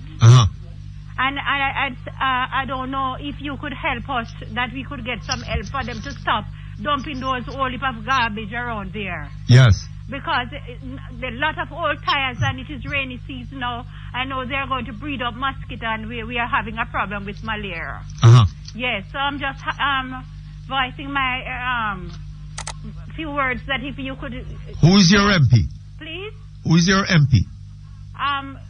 We have Mr. What did you come on here for MP again? Not Mr. Golding. Mr. who?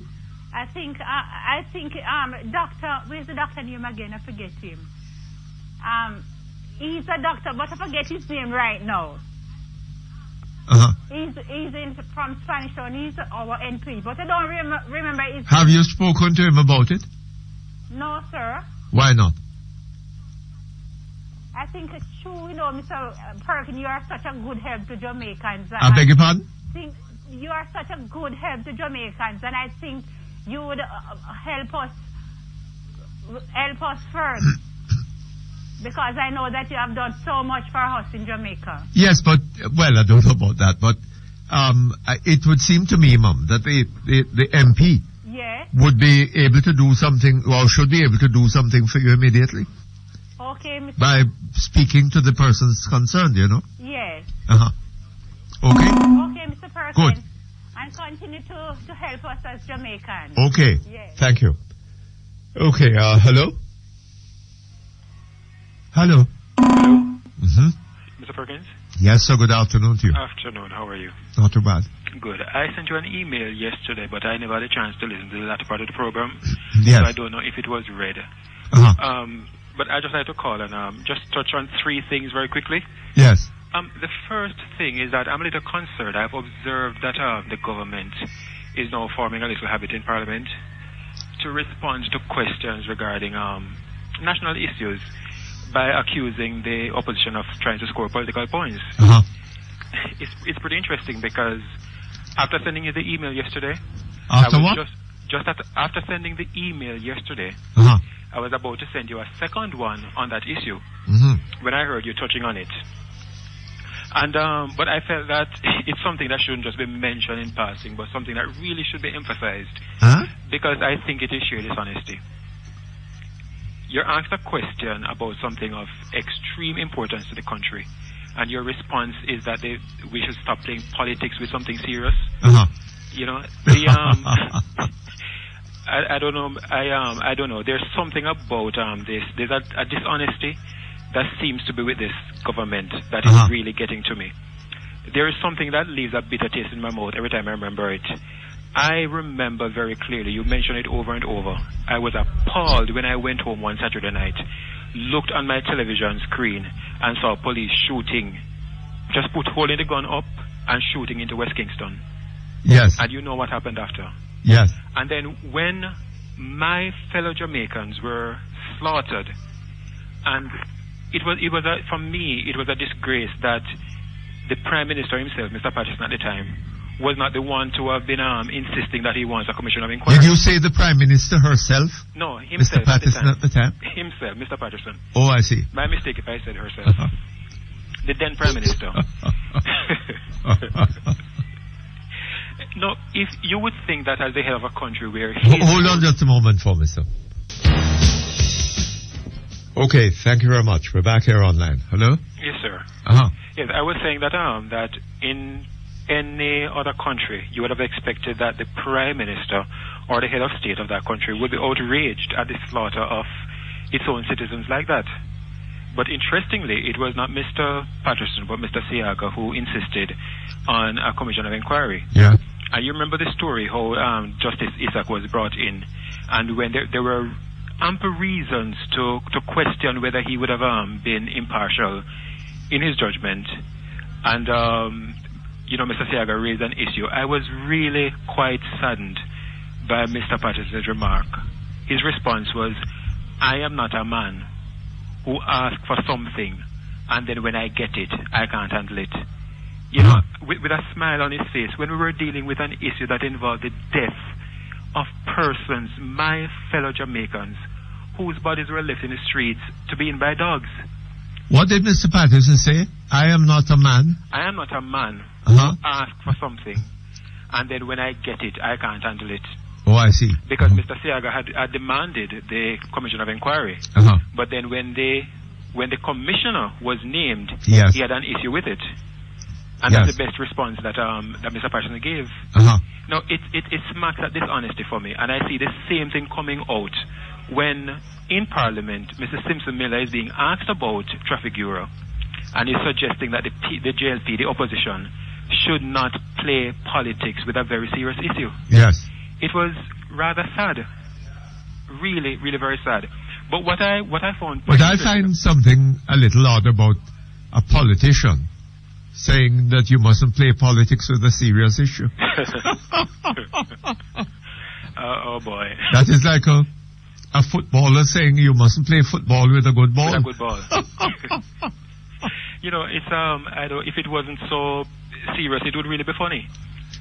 It would really be funny. But what I find, the email I sent had the caption, "How dare Mrs. Sinsumila," because she in response to the question about documentary evidence of the money being returned, her response was that Traffic Bureau has confirmed that the money has been returned. So the Jamaican people has sufficient information. We're talking about the same Traffic Bureau that initially said the money was for a transaction, who then went around and changed their minds, saying that yes, it was in fact a gift. The Traffic Bureau? Traffic Bureau didn't say that.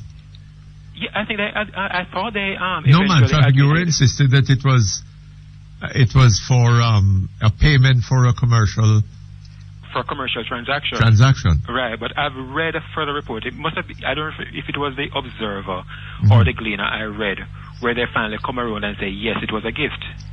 I have not heard that. I think I can find it. If I find it, I can send you an email. Yes, indeed. All right, I can find that at the Gleaner or Observer website. All right, so I don't know. Well, then again, you can't trust the media in Jamaica. Okay. But I did read such a report.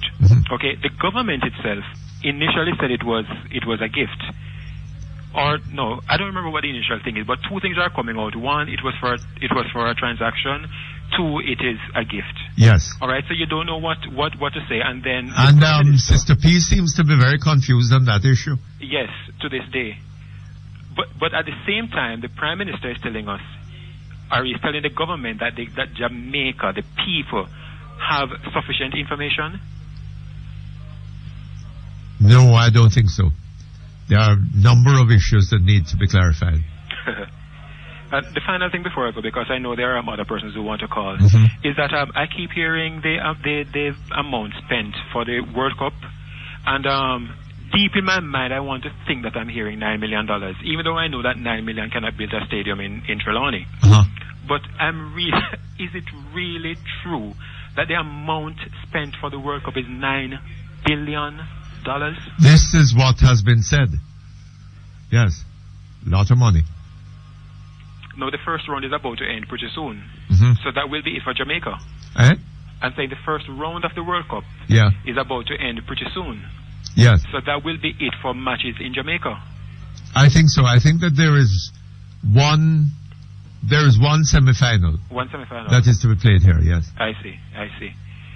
Well, I just can't see how, in a country where we can't afford dialysis machines, and where nurses can't get, and teachers and doctors can't get adequate salaries. Yes. Mr. Perkins, I don't think the country is taking seriously the number of professionals who are leaving this country. Yes. So our brightest are gone. Brain drain. I wonder if we know the cost. I don't know the cost, sir. That cost is immense, I know. Oh boy. But somebody ought to put a figure to it. Right.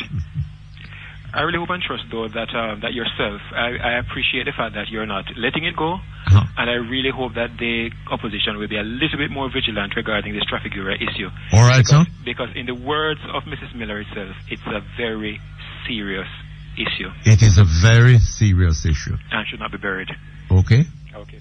Thank you very much. All the best to you. Okay, we have some email to read for you. Mr. Perkins, we have received thanks from some of the people who were airlifted out of the Flint River, Juna Pen area yesterday by the Army through the ODP. And I want to thank you very much. Thank me? Well, for giving exposure to the plight of the people there. Oh, well. Well, I'm glad to. Yes, I heard on the news last night that they had been evacuated. Mutty says this email and is from as far away as Finland. You have become the victim of reverse spinners. Reverse spinners. That young man was on for at least half an hour, going round and round in circles, saying nothing but wasting airtime. It is a well-known technique, believe me, and it is strategy very much being employed on you, Mr. P, and has been for quite some time. Cut them off and give people with genuine concerns the opportunity to speak. Well, it's also amusing, to have them on and to have them expose themselves to people and let people see what they're all about. I don't think it's a bad idea. There's a very interesting one. It's rather long, but I think, Mr. Perkins, about the AOJ database. Your recommendation in respect of the procedure that should be adopted by the police if they should ever have access to the AOJ's database is dead on. If the voters' database were accessible by the police, nothing would be more open to abuse. In addition to the fact that there can be such outcomes as false positives and false negatives in the science of automated fingerprint identification system, AFIS, how many defendants could afford the resources to employ experts in their defense if such quote-unquote evidence were proffered by the police? Secondly, the police and the EOJ use two different AFIS algorithms. Thus, the databases are not interchangeable. One would either have to reconvert the fingerprint images from the AOJ using the police SAGEM algorithm, which would be extremely expensive, or the police, in circumstances where they need access to the voters or EOJ database, would have to firstly convert their latent fingerprint from the crime scenes using EOJ's algorithm before attempting such electronic fingerprinting technique matching exercises. Both methods have a high likelihood to result in a high degree of false positives, since the latent fingerprint found at a crime scene would never conform with the high threshold that one can define when one is in a controlled environment, such as when we use a live print for identification purposes, not a latent and incomplete print recovered from a crime scene. We must also bear in mind that the EOJ has only fingerprints, no palm prints. The police database usually have both. Yes. Yes. Mm-hmm. Hi, Mutty. I heard you speaking about the situation of crime in Jamaica against the background of us hosting this Cricket World Cup. And adding to that mix are the problems surrounding the death of the Pakistani coach, Mr. Bob Wilmot, and all the spin-offs from that. Mutty, I see dark days ahead for Jamaica. Putting all that aside, Mr. Wilmot's death, and particularly how it has been handled by the Jamaican authorities, has brought into sharp focus the poor and unprofessional state of our policing and investigative network. I see panic, unprofessional work, and bonding taking place by the police, and bearing in mind that it is the top brass of the force which is conducting the investigations, this gives me great cause for great concern. The bonding has become so apparent to our overseas audience that Scotland Yard has decided to step in by sending 2 representatives to assist with the investigation. Independent of us asking for assistance, please note. Even the post-mortem sounds as if it's being fumbled. Mutty, have we no sense of shame? When one reads about this matter or listens to information coming out of it, one gets the impression that a better probe is being conducted outside of Jamaica than the one that is being carried on here. The organizers promised us the best tournament ever, including the flow of enormous benefits following the event. With all that has happened so far, I wonder what they're saying now. Yes. Do we take a break?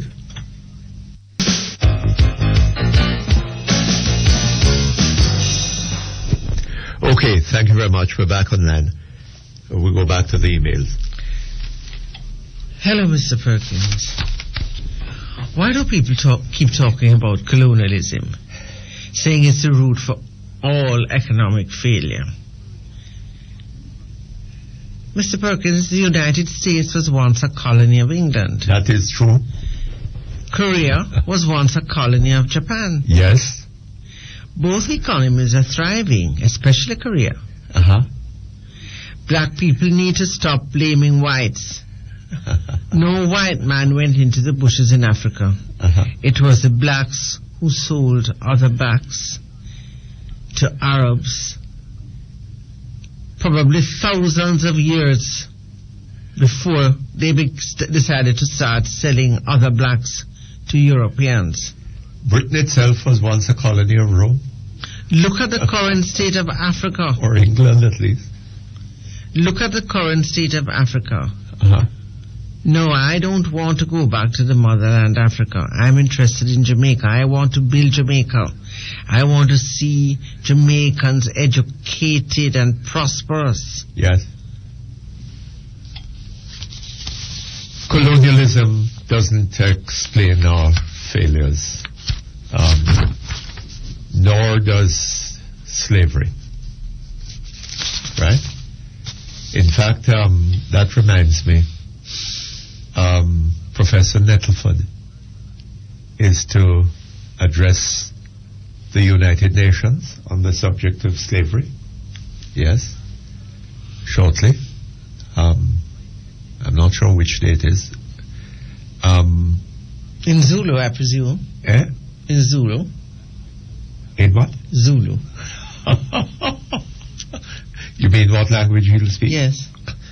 Well, I wonder about that, because all over the world, people are identified by the language they speak. No, he could speak Swahili because it's used all along the coast. It's the language of trade. I don't know. And as we were traded, he could use Swahili. But the English by their English, the French by their French, the Italians by their Italian. I just wonder what language, and Jamaicans, of course, by their Jamaican dialect. Respect, Miss Lou. R-E-S-P-E-C-K. So I'm looking forward to hearing Professor Nettleford, and it will be interesting to see how the United Nations identify him, whether as English, Italian, Spanish, or Jamaican.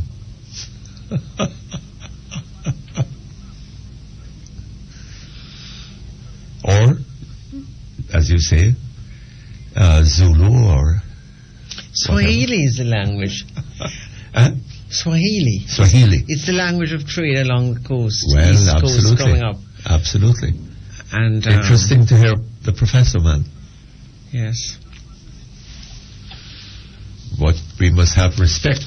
R-E-S-P-E-C-K.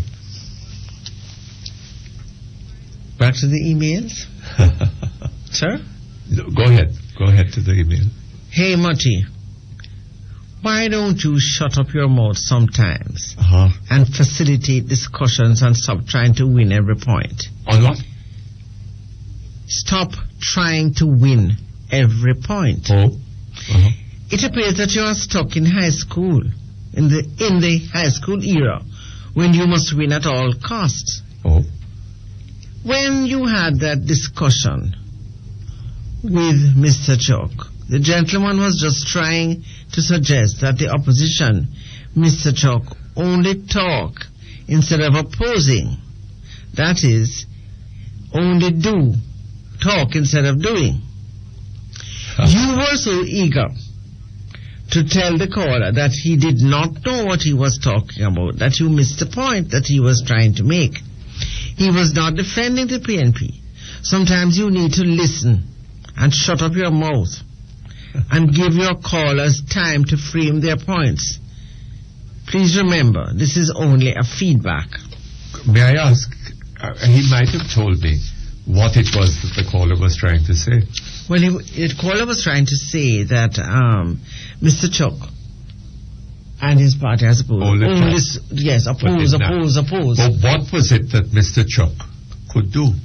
I don't remember the discussion.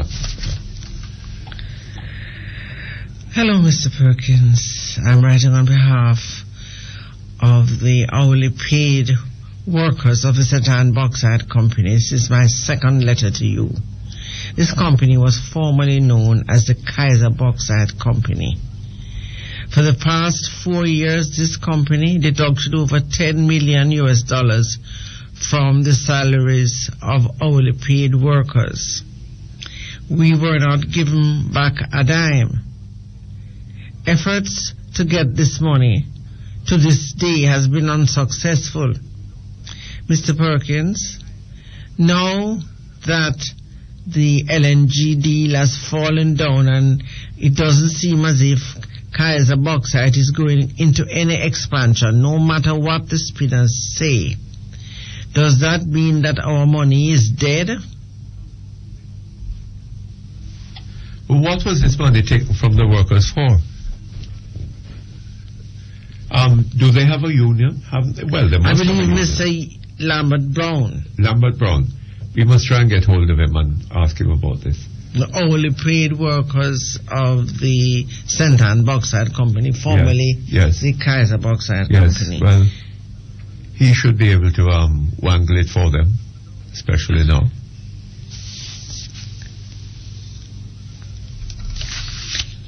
Good day, Mr. Perkins.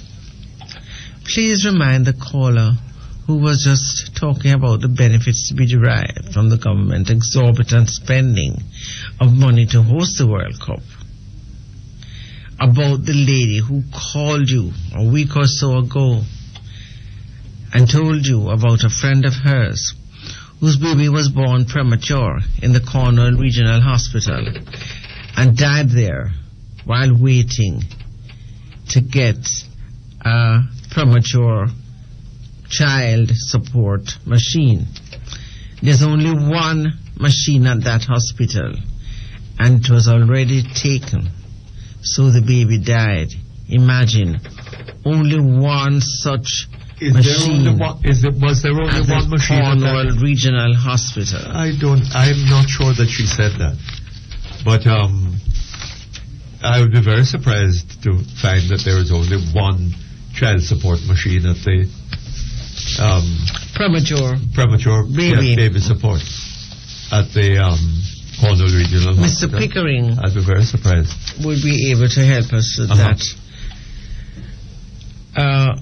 Mr. Perkins, the animal farmish behavior of this government is evidenced every day. Do you notice how the National Works Agency's communications manager, Mr. Stephen Shaw, has a standard answer relating to requests for repairs to any road anywhere in Jamaica? He always acknowledges the state of the road, and his response is always one of the following. One of what? One of the following. Yes. This gentleman goes on to give examples. The road is on the blah blah blah program and has been sent to tender, and repairs should commence in a few months. Or, we have completed the tender process for that particular road, and we are now in the process of mobilizing the funds to start the repairs. This should take another 4 to 6 weeks. Or, the contractor is due to start work in another 2 weeks. Every road in Jamaica seems to be on some program, and there's always a plan to repair. Every road in Jamaica seems to be on some program. The only point is that they seldom get fixed. That the reality is so far removed from what he says. Deception. Mr. Perkins, That gentleman, Mr. Stephen Shaw, I heard him on the radio this morning talking about the damage that the rain has done to certain roads in Portland and St. Mary over the last 2 or 3 days. Mr. Perkins, he never says the road is damaged or impassable. He says we have some challenges there or some issues. Now, I am coming along the road with my donkey, with my load on my head. I do not know what the issue that he's talking about. And the next thing, I am down in a hole and my donkey foot broke. Why can't those people speak plain? The road is broken in two. Try another road until we fix it. But no, they have to try and sound official. Especially this Mr. Shaw. He really is not a patch on Vander Palmer for all his sins. You believe Mr. Palmer, and Mr. Palmer seemed to have gotten things done. But this gentleman, if he say run, I walk. Well, it may be not Mr. Shaw's fault, you know, the money may just not be there. Right? And things possibly have got worse since Mr. Palmer was there. So maybe in the days when Mr. Palmer spoke, he could get the thing done. Or the NWA had the means of getting it done. Maybe they don't have it now. We are hearing more and more about roads that are in appalling condition, and nothing seems to be done about them. Any more? This is I have 2 more. Yes. Okay, we're being asked to take a break. Hold on.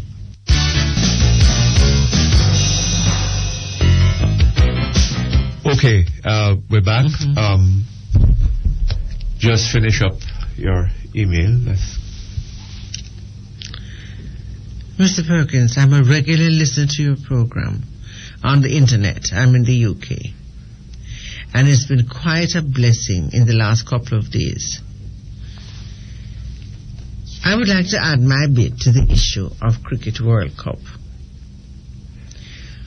I know for some time that our leaders in Jamaica are somewhat delusional, but I really didn't know that they were also daft.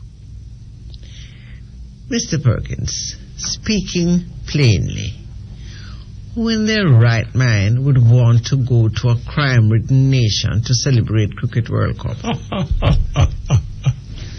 The hardcore, maybe. But when you think that only 16 nations are in the competition, and of the 16, 7 or 8 are not test-playing nations, it goes to show that our political fanatic leaders are completely out of touch with reality. The people of the Netherlands couldn't care less, as is evident. Likewise, Scotland. Bermuda? I hope they applied for visas. I would like to suggest to the people of Jamaica that they give up this stupid idea that they are going to earn anything off this Cricket World Cup that will be of long-term benefit to the nation.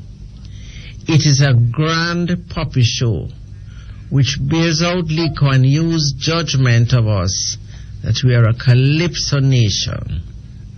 When I saw the opening on TV, it did not seem to me to be the opening of a Cricket World Cup, yes, but really of a carnival time. A rum-drinking, funny, pretty, dancing people with gorgeous-looking women jiggling around on the green grass. That's what it said for me.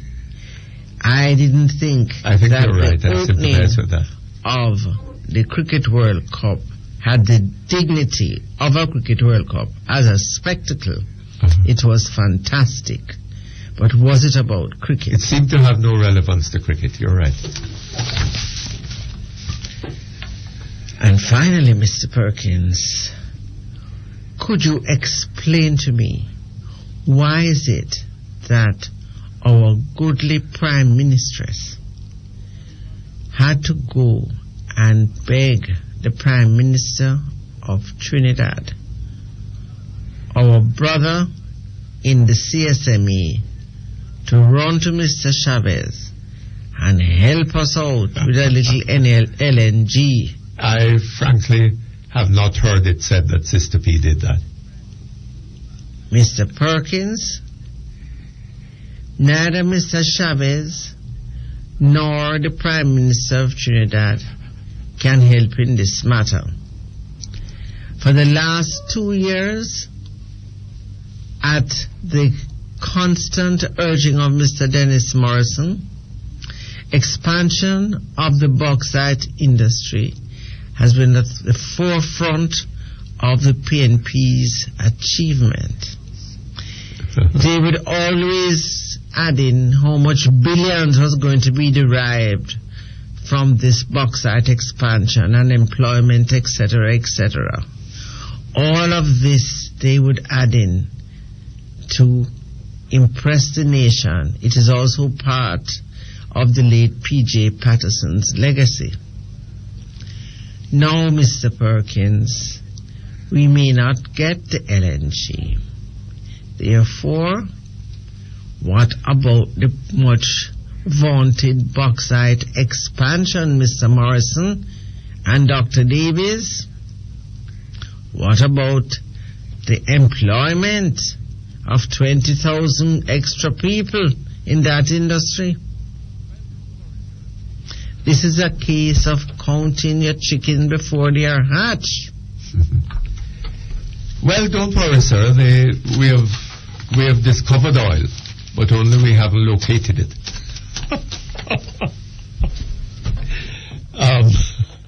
And when we locate the oil, we'll be able to use that oil to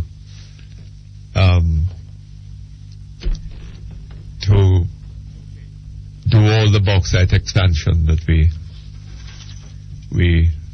need. Okay, let's get my hearing apparatus in place. Yes, and now we go to our caller. Hello? Hello? No? Nobody there? Hello? Hello? Yes, sir. Good afternoon to you. Good afternoon, Mr. Perkins. How are you, sir? Not too bad. How are you? Well, could be doing much better, could be doing much worse. Calling me here from New York as usual. Yes? How are things there? Yes. Not very cold now, I hope. No, not too bad at all today. It's, spring is in the air. Eh? Spring is in the air. That's good, yes. Spring is in the air. Listen, wait, hold on. Spring comes on, when is it? The 21st of March? Actually, it started when? Day before yesterday? Yes. Yes, right. Yesterday, right. Yes. So, you're now in spring. It's not the warmest right now, but it's, yes. We still have a little snow, sitting down in the street that weren't clean up after the, this time we got a few days ago. Yes. But overall, it's not too bad at all. It's manageable. You don't have to really... But I like to see snow in New York, Eh? I love to see the snow in New York. Oh, you do? Oh, yes, man. The huge mountains of snow. I love to see. Yes, man. It's a sight to behold, I remember one Christmas, a couple of Christmas ago, I went up to White Plains, to the theater. Yes. Watching a movie, and let me tell you something. When we went up there the day, Mutty, everything was all right outside. And by the time we were through watching the movie and we came out, it was hell to get out of, well, not White Plains, it was Yonkers. Hell to get out of that yard. Yes. I mean, the parking lot. And coming down, man, I had a camera with me, and I tell you something, it was so beautiful coming down Central Avenue, coming down on the Deegan. Oh, it was such a beauty, Mutty. Yes. Yes, it was beautiful, man. It was messy, but beautiful, to tell you the truth. It was on the trees and the houses and the lawns, etc. It was a sight to behold. Yes, I know. I like to see it. I like to see it, but you know, I don't like cleaning it up at all. Well, I was about to say that while liking to see it, I understand the problems of those who live there and have to do the cleaning up in their yards and on the streets and whatever.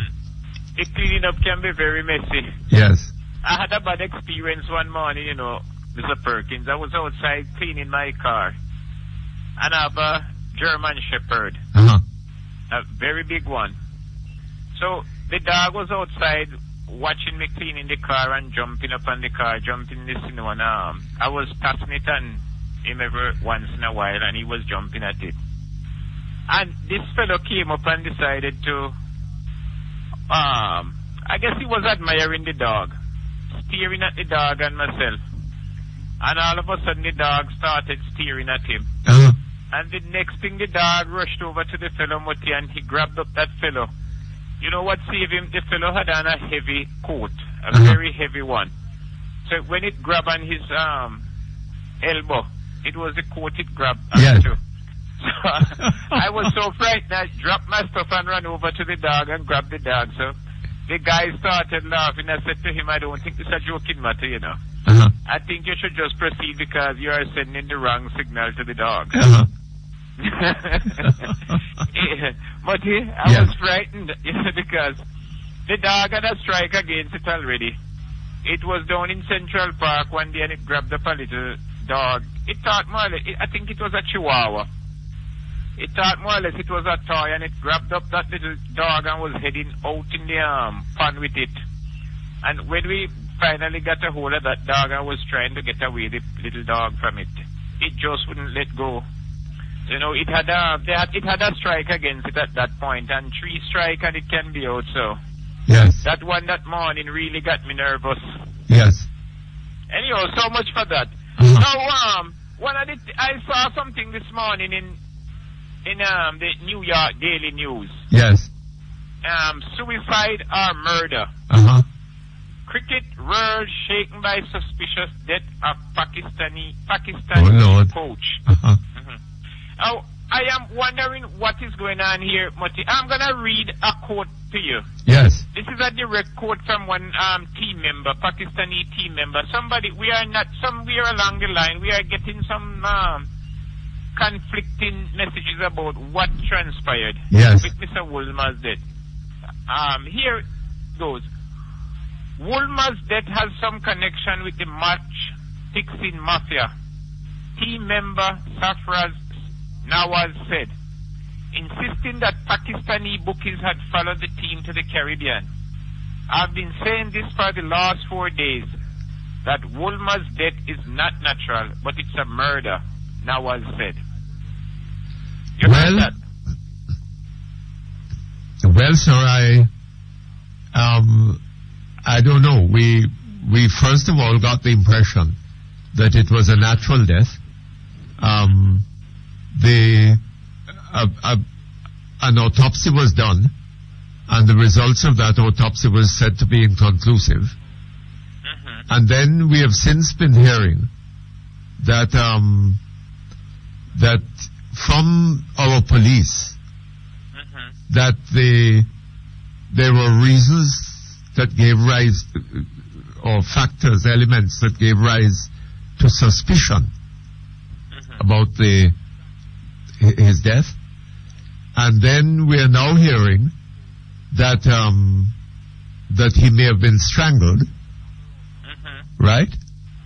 And that there were broken bones in his neck, right? And that another autopsy, was to have been done today, and that we should have the results of that by sometime during today. Mr. Perkins, is the authority withholding information? Hold on just a moment. Hold on just a moment for me. Okay, thank you very much. We're back here online. Hello? Yes, Mr. Perkins. Yes, sir. I'm sorry? I'm a little concerned here about, Mr. Nawaz's statement. Mr. who? Nawaz, Safraz Nawaz, the member of the Pakistani. Oh, yes.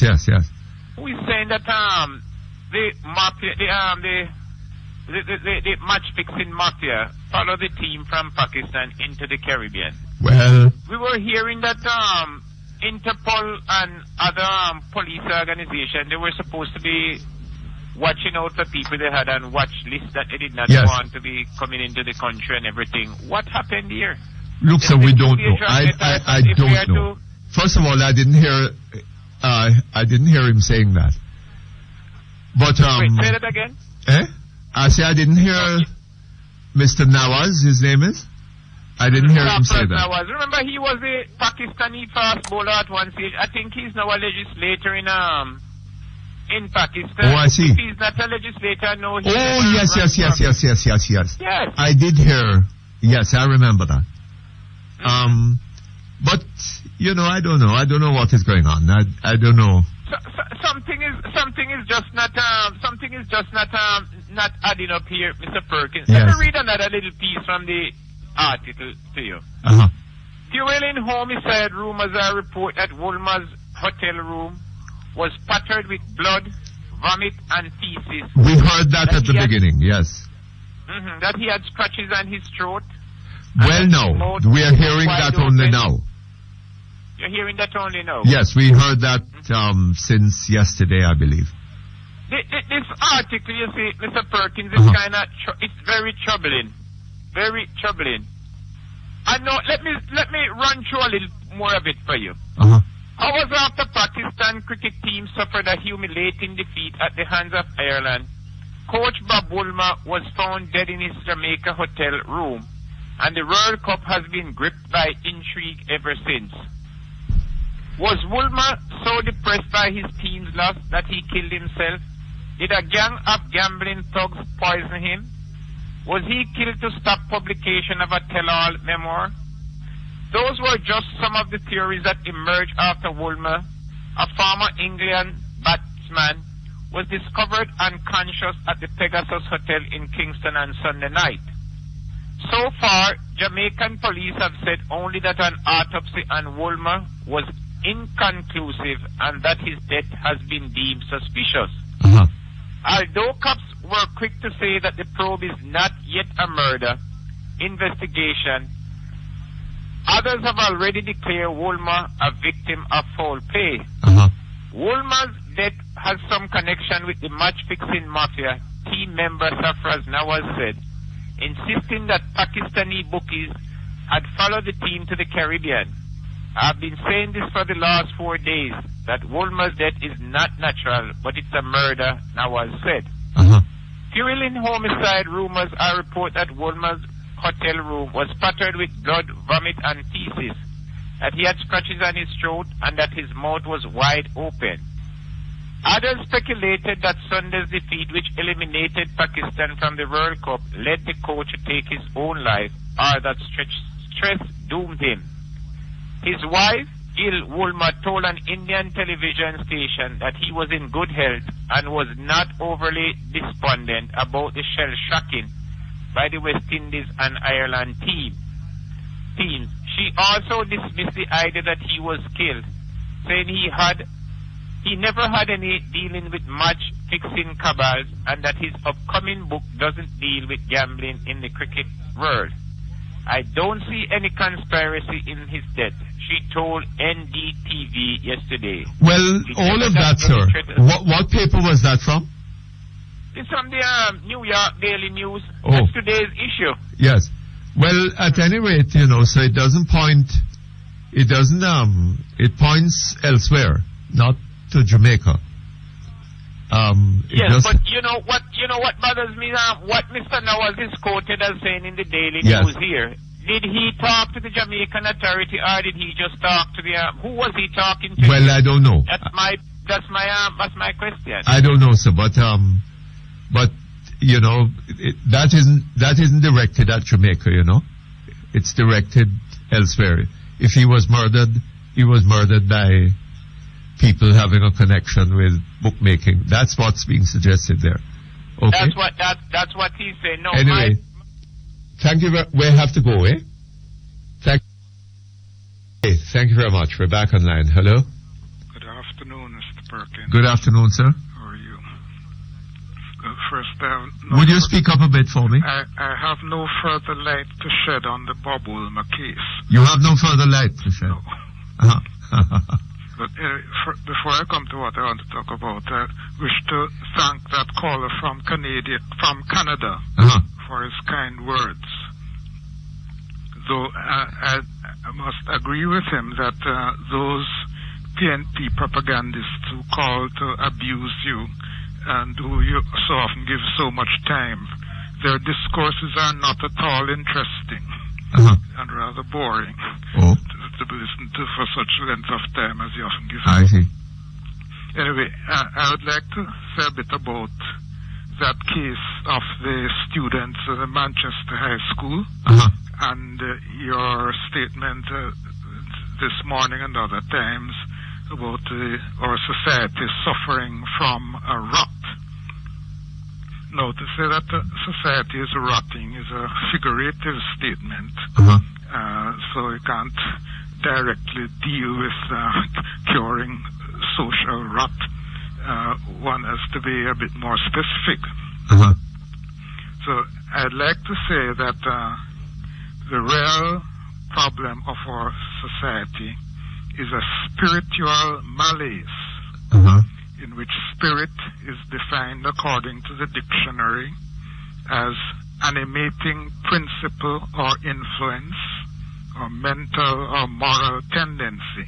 Now you'll find that in the Oxford Dictionary along with some 8 or 9 other meanings of the word spirit, but that meaning is the one that is clearly pointed to by the concept of the Logos mentioned in the Gospel of John. That the concept of the what? Of the Logos. Oh, Logos. Yeah, I think that's the correct pronunciation. Huh? I think Logos is the correct pronunciation. Yes. Studied it carefully. Enake en ho Logos, kai ho Logos en poston theon, kai theos en ho Logos. Right? That Logos is God. But the Logos consists of a collective of living principles. No. That's the beginning line of the Gospel of John. Yeah. But what it says is that in the beginning was the Word, and the Word was with God, and the Word was God. No. To translate the word Logos to mean merely the Word or Scripture is a very simplistic rendition of the meaning of the word Logos. Look, sir. What was written there? Right? Forgetting the Greek part of it now. In the beginning was the Word. No, I'm not arguing about that. And the Word was with God. And the Word was... And the Word was God. No. The thing that John originally wrote, he didn't write Word, he wrote Logos. No, that was a translation to Greek. I don't think the Gospel of John was original. The Apostle John is said to have written in Greek. I beg your pardon?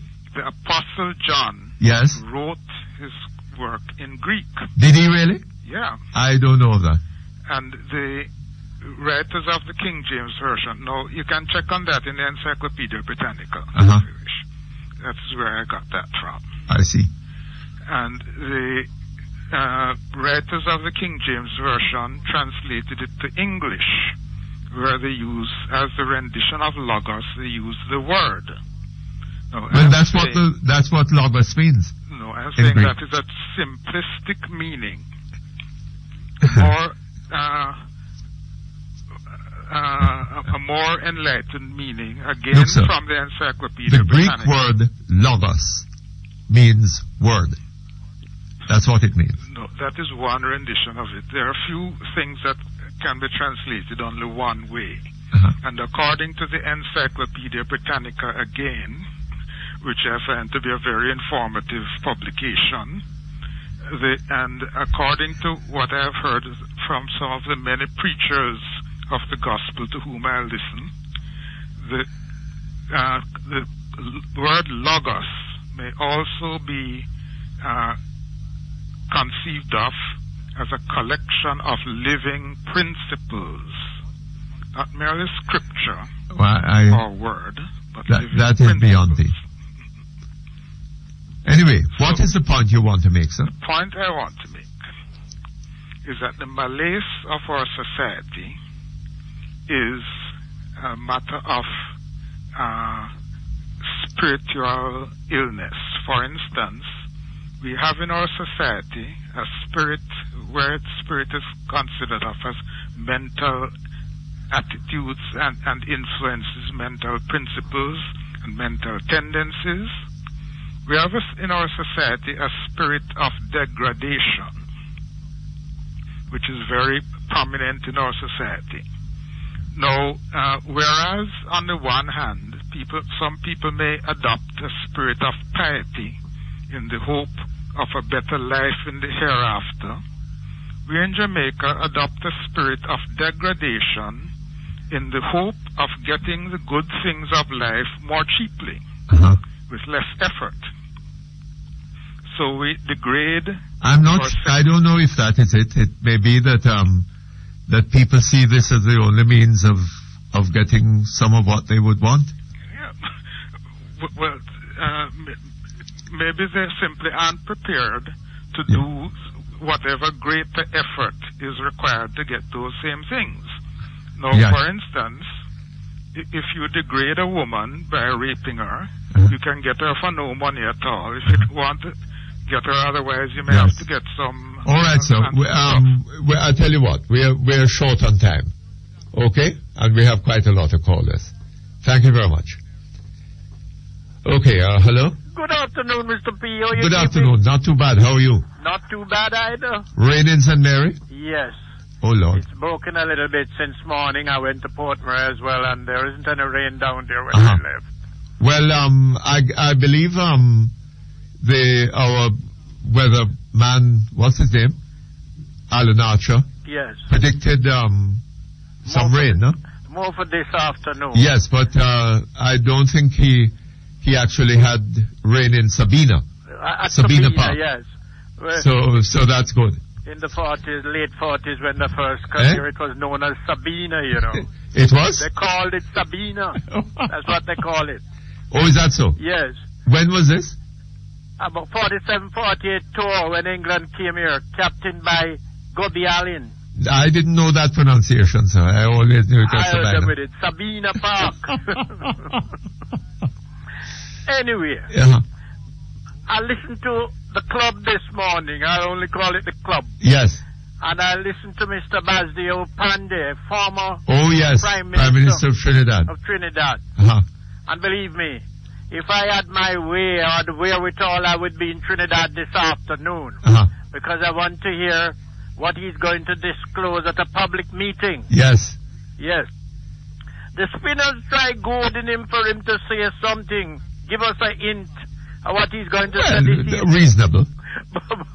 But he wouldn't budge yes, an inch. But I'm sure on their part it was reasonable. And I agree with him not budging an inch because he had a man from up the law school. Yes. Breathing down the telephone in case he slipped. Because it will be back in Trinidad in less than 5 minutes. And it may be using evidence against him.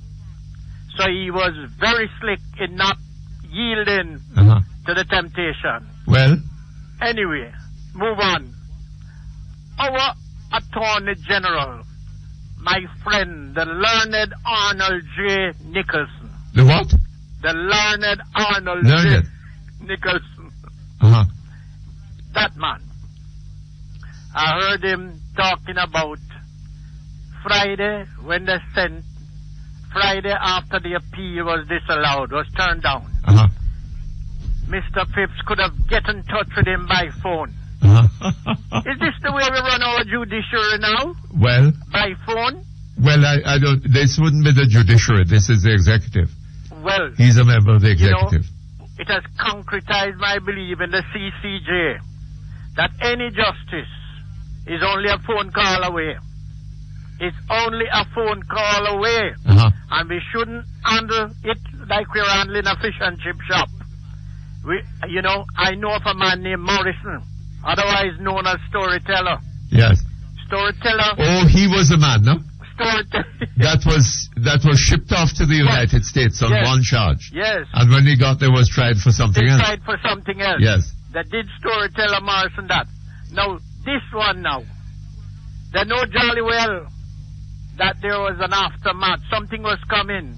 So they scraped them up Sunday morning and said, now come on, off you go. Off you go. And sent away. And then Mr. Hanky Panky is telling us about a phone call making it look sloppy on the part.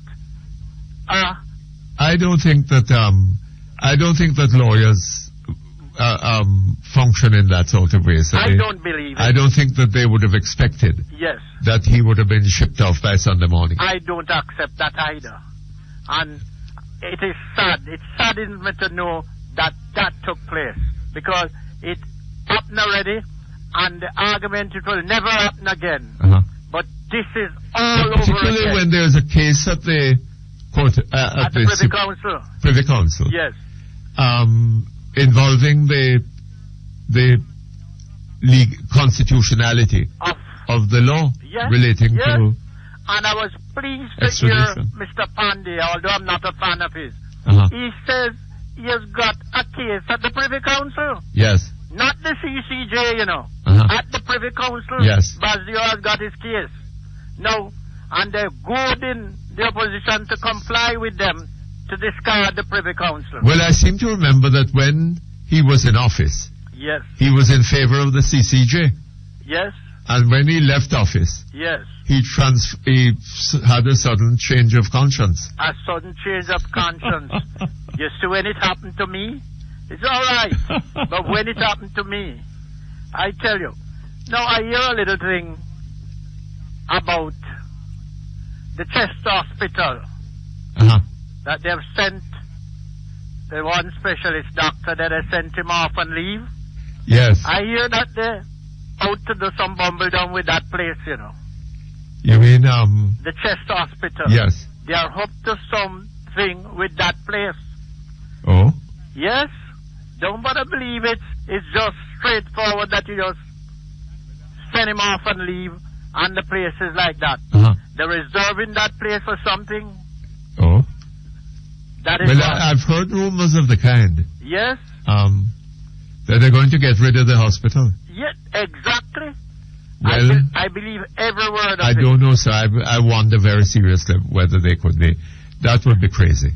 Well, we are known for a lot of craziness, and I'm going to point out some other craziness that went on Tuesday in the Parliament of the land. And I'm sorry for the most honorable. You know, sir, we're out of time. We're out of time. Yes? All right. I shall return. Tomorrow, huh? In the words of your schoolmate, I shall return. Okay, sir, thank you. Well, that brings us to the end of Perkins on 9 for today. We'll be back hopefully tomorrow, usual time and place, and we look forward to your company. So long.